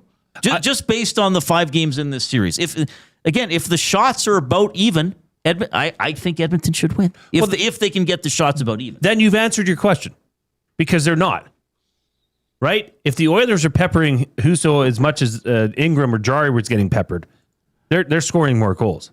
But unfortunately, they've been outshot, quite frankly, outplayed for much of this series until last night in the levy break in the first period, and Ingram stood on his head. He just looked so solid last night. Even some of the things where it wasn't even a save, like covering a loose puck beside the net. I mean, knocking a couple passes away. Joe in the Nasty says, I'd rather have Ingram over any of the others in this series. Dostal, now look, Dostal's capable of playing great, and he did make a couple of big saves, especially in game 4. He has not been as good as I thought he would be overall. Now, who knows? I know he's capable of standing on his head, but just what I've seen so far. He's been right, Reid. He's been right about where he was in the regular season. Yeah, I guess. Yeah, no, that's fair. That's fair. 780-218-9999 is the River Cree Resort and Casino inbox. Of course, Edmonton Sports Talk is presented by Play Alberta. Make your bets count for you and everyone else with the Play Alberta app. Hundreds of player prop bets on the biggest leagues, NHL, NBA, Major League Baseball, CFL, NFL, you name it. You're not just playing for fun, you're supporting your province. Play Alberta revenue helps fund Alberta programs and services. PlayAlberta.ca, the Play Alberta app. Jay's play of the day is closed now, but you got the 3 road teams individually, all minus 1.5. Plus 1.5. Plus 1.5, sorry. So they can lose Habs a game. Off to a great start for you. That makes it plus 2.5 now. Brendan Gallagher did it just for you. Thanks, buddy. Imagine if he scored and then lifted up his shirt and he's got Jason Milne written on his belly. It's a Glue Crew. He got a Glue Crew t-shirt or hoodie on underneath. Or Piglet. Just got the tattoo of Piglet. He's got the Winnie the Pooh serious detective shirt going on. Do you have any buying or sellings for me? I kind of started ranting. I'm sorry, buddy. Oh, Reid. I'm a little out of control. Rant away. Okay. Is tomorrow night... Well, okay. Yes. Is tomorrow night a can't lose for Anaheim? Do they have to close this out? I mean, I know, Reid. No, I'm going to sell. I'm going to sell. Don't be so literal. But do you think if this game comes back, and especially if Edmonton can go there tomorrow and tie things up, is that just too much for the Anaheim Ducks? I guess the way I would look at this, if the Oilers win tomorrow, then you're putting the Ducks in what should be a very uncomfortable situation. I know they have experienced players on the team. I know some of their younger guys have been getting experience through the course of the first round. But if Edmonton wins tomorrow, I would hope that, then you got a Ducks team that then would have some doubt, or then maybe you're sitting there thinking like, wait a minute, like when we scored that overtime goal, we thought we had it, and now what's happened? I don't know if they're not gonna react to that to that degree or with that exact internal language, but you never know, right? What could be churning in their stomachs and in their brains deep down. Well, the seed of doubt is a real thing. And as you said, McDavid looked better. Hyman looked better. Leon looked better. Podkolzin is... Bouchard had his best game in the series. Bouchard had his best game. Ingram had his best game.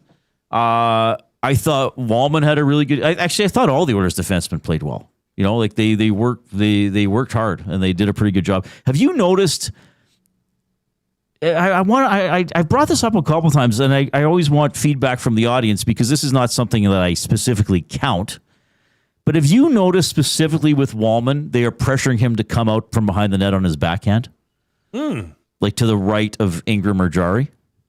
It seems like with Wallman, if he sets behind the net, they really go after him and they want him to come out on his backhand. Well, they've been going after everybody. True. They've been going behind the net a lot more, and Reid, I don't blame them. Because even like you said, pressure them from behind. It usually leads to them coughing it up, right? But I have I noticed that? Reid? No, not. I don't. I must admit I don't have as keen of an eye as you do. Well, no, it doesn't. I could be over emphasizing it in my own brain. Sometimes things happen in my brain. That's good. That's a good thing. We're in the Canadian Brewhouse studio.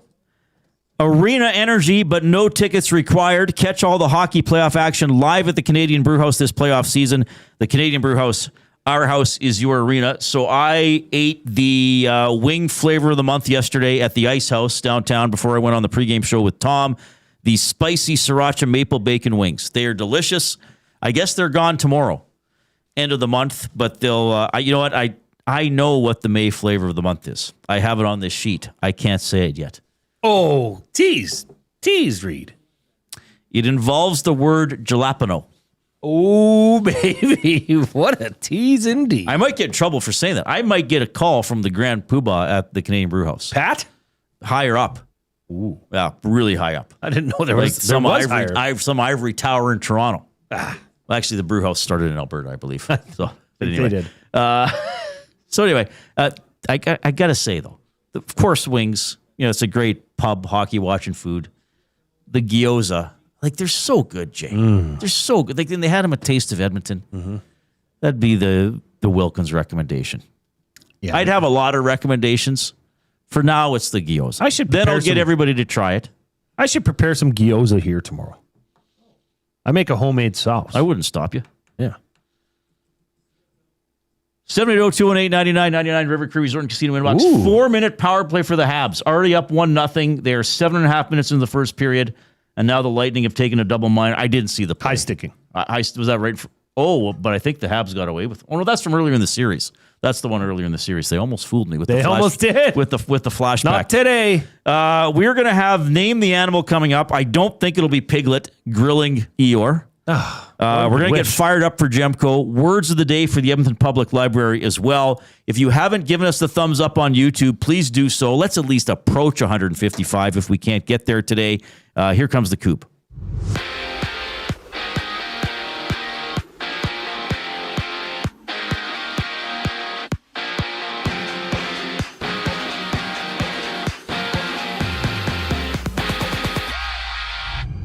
The Habs on a 2-minute power play, already up 1-0 on the Lightning. Just about 12-20 left to go in the opening frame. Brendan Gallagher getting on the board, assisted by Alex Newhook. That series tied at 2-2. And the Golden Knights Mammoth, they hit the ice through 4 games, dead even, now a best of 3 in that series. We'll also see Pittsburgh looking to force a Game 7 with the win tonight against the Flyers. Meanwhile, Andrei Vasilevsky, Ilya Sorokin, and Jeremy Swayman have all been named finalists for the Vezina Trophy. The award is given to the league's top goaltender during the regular season and is voted on by the general managers. To Edmonton, the Elks have selected kicker Jesus Gomez 3rd overall and defensive lineman Jeremy Emba 12th overall in the CFL Global Draft draft to the hardwood. Raptors Cavaliers matchup at 5:30. That series tied at 2 apiece. And one game's live right now, with the Magic down 26-18 to the Pistons. About 4 minutes left in the opening frame. Orlando looking to close out the series in Game 5. We also see for the nightcap the Lakers taking on the Rockets. LA leading 3-1 in this series. Over to baseball. 4 games underway. Top of the third. 5-1 lead. 5-0 lead for the Rockies over the Reds. And bottom first inning, the Mets trail the Nationals 2-0. This sports update is brought to you by Say the Reid Sport Medicine. Connor McDavid's got a team of specialists, and you've got a bag of frozen peas. Get the same locker room approach that's trusted by the best in the game. Call them at 780-460-9977 or visit their website at saythereidsportmed.ca to book an appointment today. More on the Reid Wilkins Show following the break. I'm Zachary Kubish, keeping you in the loop. One shopper. Finding something I never knew I needed. A jacket. A deal. One donor. Letting go of something so someone else can move forward. One program participant. Learning. Trying. Building skills. Building confidence. Building a future. One purchase. One donation. One job. One choice. Goodwill is The power of one. The power of one. The power of one. The power of one. Goodwill Industries of Alberta. It all starts with one. The oil stream. Does the Dostal thing linger? Are they in his head now? Well, he hasn't been good the entire series. Also a good point. Yeah. He also has the stats of now the worst goaltender in the National Hockey League playoffs so far. Yeah. There's no way they don't go back to him, though. Husso made a couple of nice saves, but Dostal's their guy. And as Noodle said this morning, Husso's basically the number 3 guy. The Oil Stream, presented by Boston Pizza. Monday, Wednesday, and Friday afternoons at noon. Only on Edmonton Sports Talk. Your clear choice for Edmonton sports. Hey Edmonton, did you know a local Play Alberta winner scored over $430,000 on Desert Fantasy? Think about the rec room you could build with that kind of cash. From major casino winners every hour to jackpots worth millions and hundreds of popular games to money that stays in the province, there has never been a better time to sign up for Play Alberta. Download the app today to get started with casino, sports, and lottery. All in one app. Must be 18 plus to play. When you gamble, use your game sense. The Canadian Brewhouse is not a quiet place to watch the game. We're a goal horn blaring, tankard raising, stranger hugging, lose your voice kind of a place. No inside voices, no empty seats, no bad angles. Just playoff hockey, the way it's supposed to feel. With your friends, the ones you brought and the ones you just met. If you want quiet, stay home. If you want to feel it, book your spot now in the loudest room in the city. This is our house, the Canadian Brewhouse. Looking for quality building materials and friendly advice? Visit us at Windsor Plywood Leduc, family owned and locally run since 1993. From interior materials for doors, flooring, baseboards, and all the finishing touches to all you need for your outdoor projects like cedar lumber for decks and fences, plus all the plywood you'd need. Our full-time on-staff carpenter can help with anything odd-sized or custom, and from domestic hardwoods to exotic selections, we've got you covered. And if we don't have it, we'll track it down for you. Windsor Plywood Leduc. We're the experts you need to know.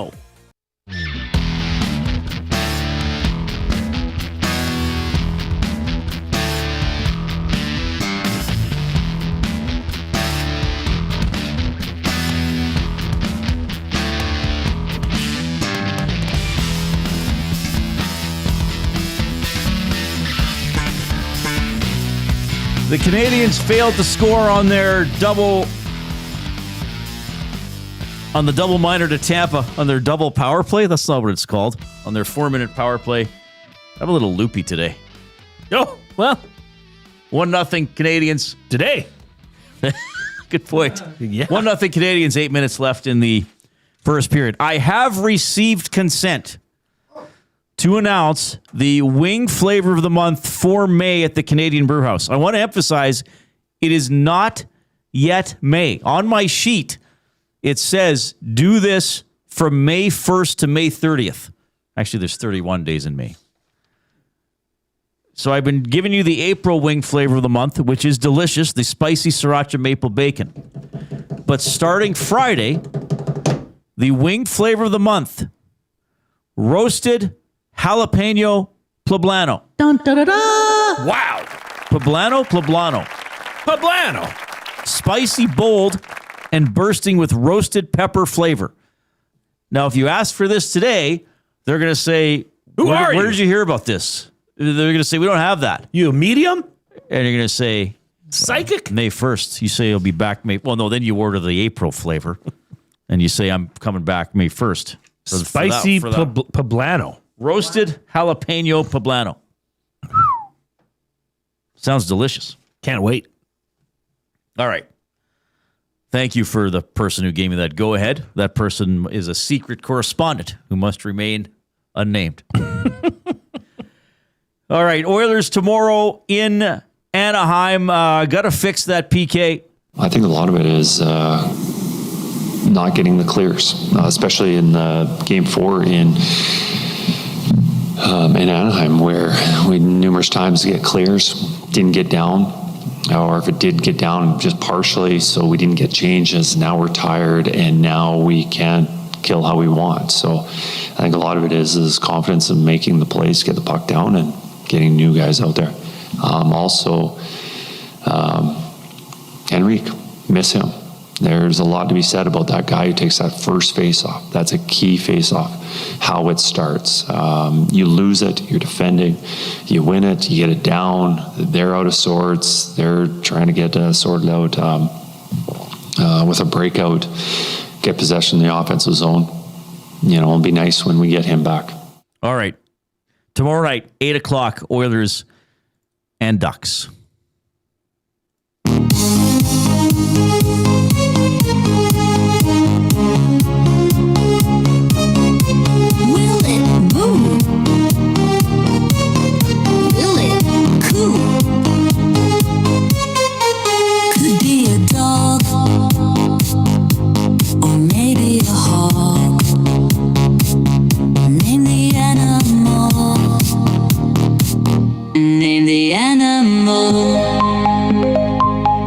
So our world-famous segment, Name the Animal, Zach Kubish at the technical desk will play the sound of an animal. Jay and I will have to guess as quickly as possible which animal it is. You are welcome to play along at home. You can text in your guesses. You can put them in the nasty chat. We're not going to look. We'll check after and see if anybody got it before us. But again, there's no prizing for this. It is simply for educational and entertainment purposes. And please, no wagering. Sounds like a squeaky toy. Is it a dog squeaking a toy? No. All right. Now, bird, again, they all almost all of them sound like birds. Everything sounds the same. So it's not a bird. It is a bird. Is it a bird? It is a bird. Mm-hmm. All right, play it again. Okay. Is it a flamingo? No.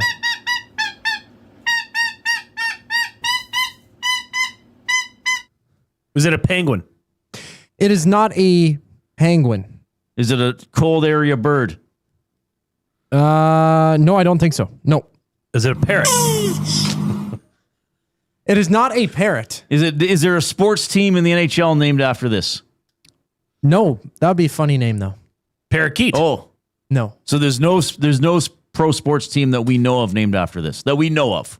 Not that I know of. No. Okay, not that Coop. That would be very unique. Okay. Is it common and it would to be made fun of a lot? Is it common to Alberta? Is it? No. People will have these as animals, but they're not native to Alberta. You could have this as a pet bird? Yep. So you said parrot? It is not a parrot. Because you said parakeet. No. Toucan. No. They're highly intelligent. What's the other talking bird? Like a myna bird? Or do they talk? They were chirping. I don't know if they fully talk. Is it back parrot to you, adjacent? Sure. I would put them in the same group as a parent. Are they on parrot? a cereal?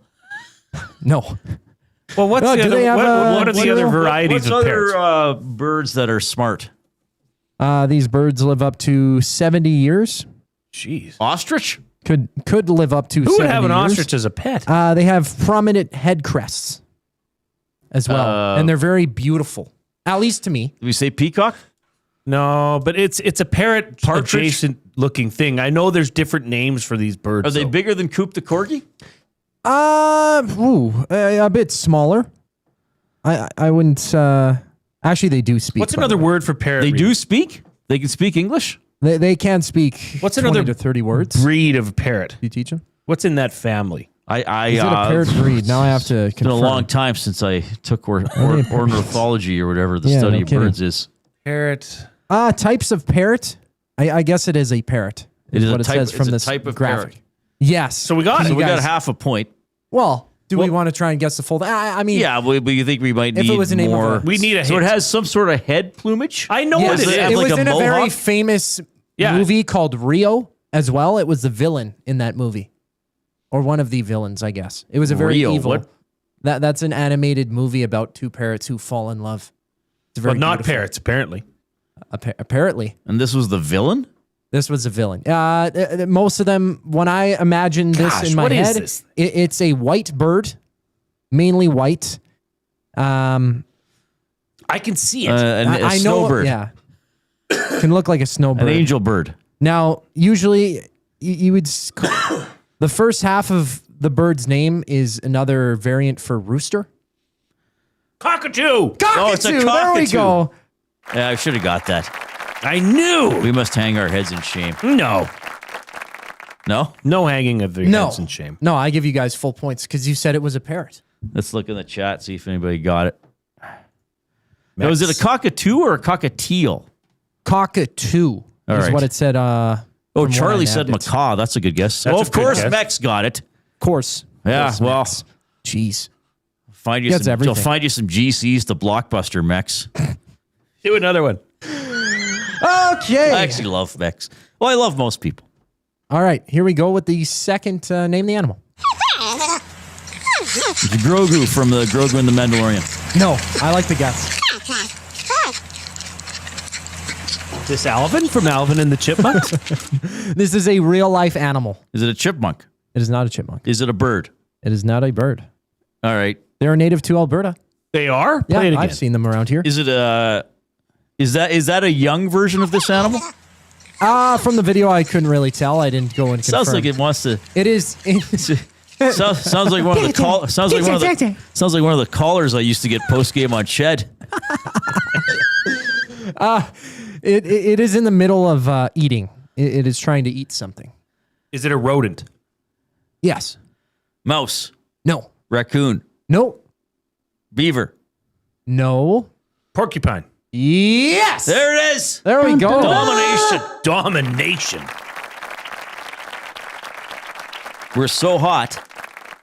I can barely feel the road from the heat coming up. You see the road from the heat coming off. I can barely feel my feet. You barely see the From road the seat. Well, that's like On my car. Fred Flintstone. Should you get fired up? Fired up for Gemco. Yeah, this will be quick. Well, it has to be quick. We're running out of time. Fired up for Gemco Fireplaces, proudly serving Edmonton and area for 45 years. The authorized dealer for Napoleon Fireplaces, whether it's gas or wood burning. Look no further than Canadian-made Napoleon Fireplaces. All the Napoleon products you need are available at Gemco, 9281 50th Street. So as people know, well, maybe they know, I like trivia. I like asking trivia. I like answering trivia. We tore through this box of movie trivia cards that my mom got the office for Christmas. We have a box of Canadian trivia cards that are actually really good. Mm-hmm. Like they're actually good, challenging questions or make you think about Canadian history. And now I didn't know the answer to this, but the answer was, I think, who won a Juno for her 2021 album, Such Pretty Forks in the Road. I didn't know. I think I guessed Nelly Furtado because I guessed her for everything. Sure. And then Benny Thompson, who was asking me the question, goes, it was Alanis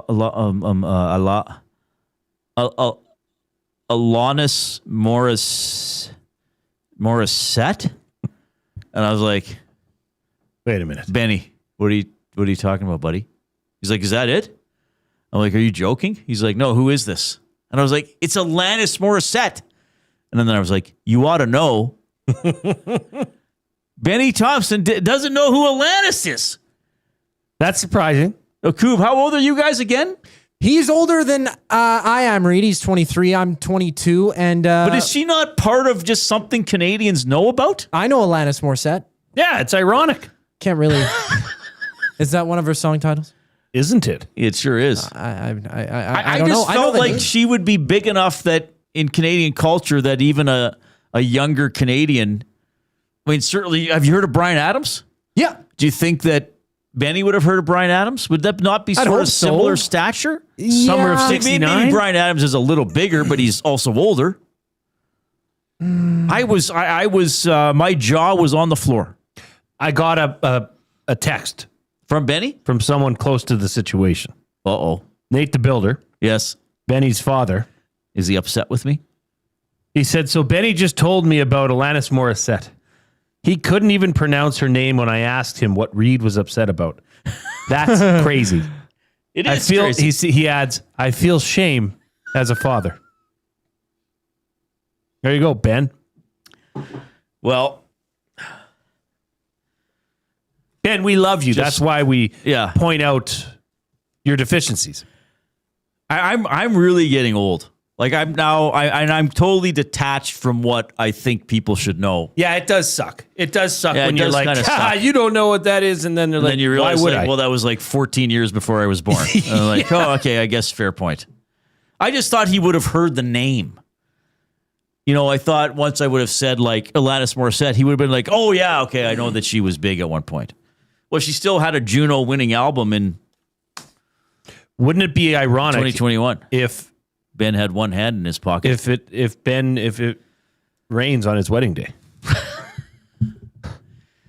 Yeah. Well, he could listen to the song You Ought to Know and find out about things you shouldn't expect when you go to the theater. Anyway, we got words of the day for EPL coming up.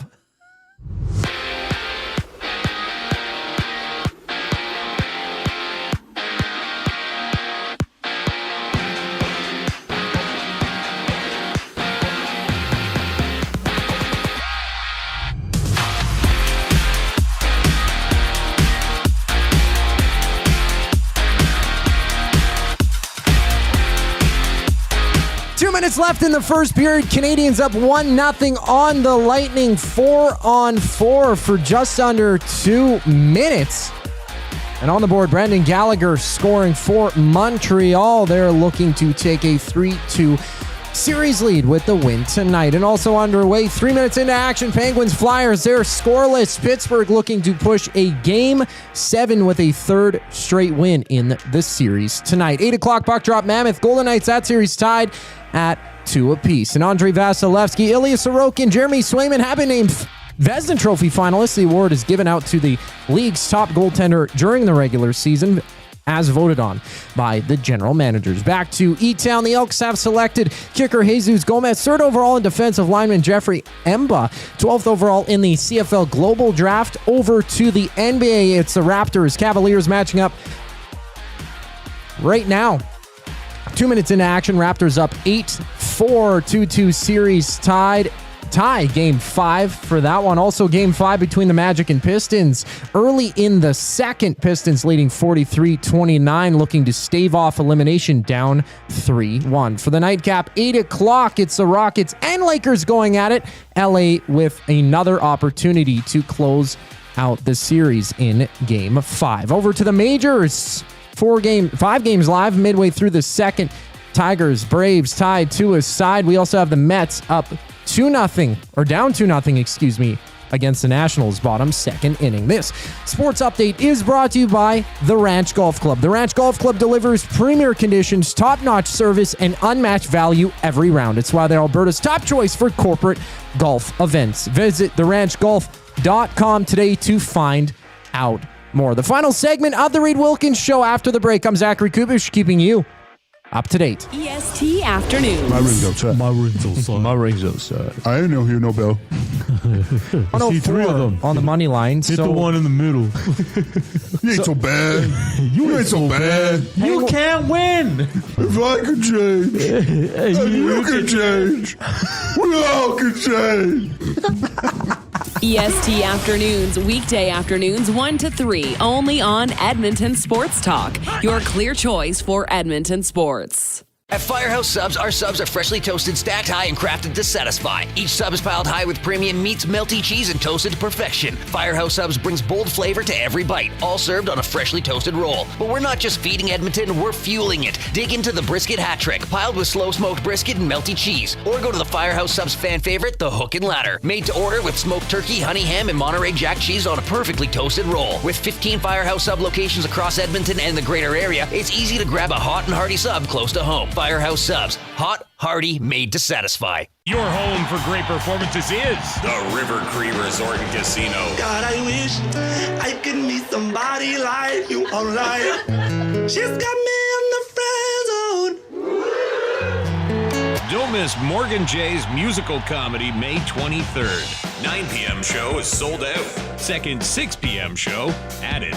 Tickets at rivercreeresort.com. River Cree Resort and Casino. Excitement? Bet on it. Hi there. If you're like me, you like to picture yourself in luxury, even though there's absolutely no way you could afford it. And if you can, well, even better. Thankfully, I picture myself in something that is luxury, but still absolutely affordable, like the all-new Mazda CX-90 from Park Mazda. With the new luxury features like facial recognition settings and quilted detail Napa leather seating, I can pretend to be comfortable with all of my proper settings activated without even touching the button, thanks to Mitch Lewicki and the great staff at Park Mazda. I like to picture Mitch Lewicki as a ninja fighting off evil samurai. Park Mazda, your dealer for life in Sherwood Park off Y Road, parkmazda.ca. Your brand deserves more than just a whisper, it deserves a buzz. At the Hive Product Marketing, they specialize in promotional products that bring the buzz. From eye-catching giveaways to unforgettable keepsakes, they got the perfect products to make your brand stand out and get noticed. Visit the Hive Product Marketing and let them create the buzz your business deserves. The Hive Product Marketing, the official merch partner of Edmonton Sports Talk. Visit them online at thehiveproductmarketing.com. Looking for a winning strategy for your retirement? Contact me, Joaquin Gage at K4 Financial, where expertise meets dedication. I will always look for a careful approach to your retirement, ensuring your financial future is secure. From tailored strategies to clear, actionable advice, I'm here to guide you every step of the way. Don't leave your future to chance. Get in touch with me, Joaquin Gage, today at k4financial.ca or email joaquin.gage@k4financial.ca to start planning for a brighter future and a more secure retirement. Why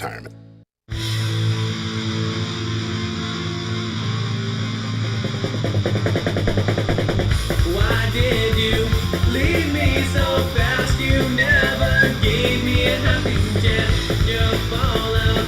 Stay with me, consider me. I know you can see me. All right.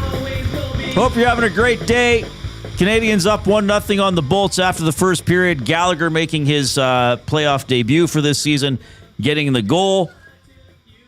It's been a great series to watch. Canadians trying to win on the road here. We have our words of the day for the Edmonton Public Library. Your free EPL card can do more than you might expect. From books, movies, and video games to digital resources, creative spaces, and learning opportunities, there's something for everyone across Edmonton. Sign up online, epl.ca/sign up, or visit any of EPL's 21 locations to get started today. The word of the day with Reid and Jay. Oh, I'm sorry. Did I break your concentration? What do they got to say? Say what again? Say what again? I dare you. Let's find out. English, do you speak it? Then you know what I'm saying. Oh.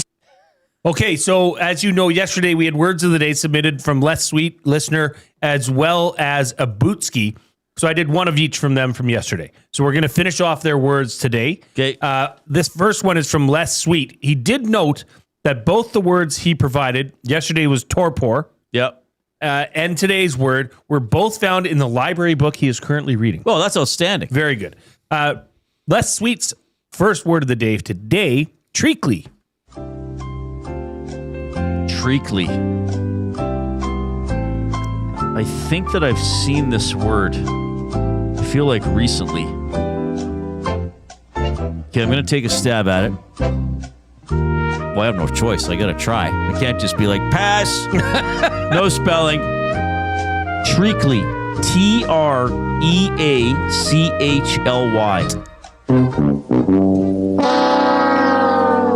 Good try. Good try. Treacly. No H. Oh, okay. Yeah, for some reason I thought there was this H. I don't remember. I feel like I've looked this word up at some point, but I don't know. I'll take a sentence. The film was spoiled by a treacly sentimentality. A small characteristic of something that ruins the whole. Did we have this before? Maybe. It's something excessively sweet, sentimental, or sticky. I think we've had this word. Often in a nauseating way, it often refers to overly emotional content. I feel like we've had this word. Maybe we have, Reid. You know I'm not that great at keeping track of these things. Anyway, well, I failed, so much for having it before. That's okay, Reid. This is me trying to spell that word.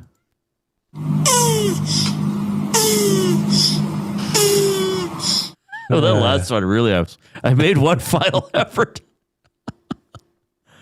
Oh my goodness. All right, let's see if I can salvage something here. Second word of the day. Girls. This is from Abutski, edition 17. Baryon.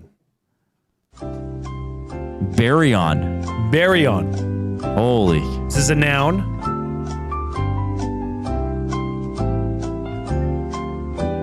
Well, there's an obvious way that pops into my head, so I might as well just try it. B-A-R-I-O-N. Is it B-E-R-I-O-N? B-A-R-Y-O-N. Oh, no way. Okay. Baryon. I'll take a sentence, plus we're running out of time. Primarily, protons and neutrons are the most common baryons. Atoms? Or like particles? 0.5 out of 4. Half a point, everybody. So the actual definition is composite subatomic particle composed of 3 quarks. I'm surprised you didn't know that. Yeah, I'm surprised. That's just brutal. I've been getting phone calls all day from random small towns around Alberta. Why? This one's from Daysland. Scamming you. Yeah, I know. I had one from Lacrete. That must be the latest thing. I want to tell him and answer. Yeah, maybe Lacrete's going to get a CFL expansion team. Maybe Lacrete made the playoffs. Leave me alone. Thanks for joining us this afternoon. The stream resumes at 6 a.m. tomorrow with the Nielsen Show. That show is also on 95.7 Cruise FM. And a full day of coverage preparing you for Game 6, Oilers and Ducks. On behalf of Zachary Kubish and Jason Milne, I'm Reid Wilkins. Have a great evening.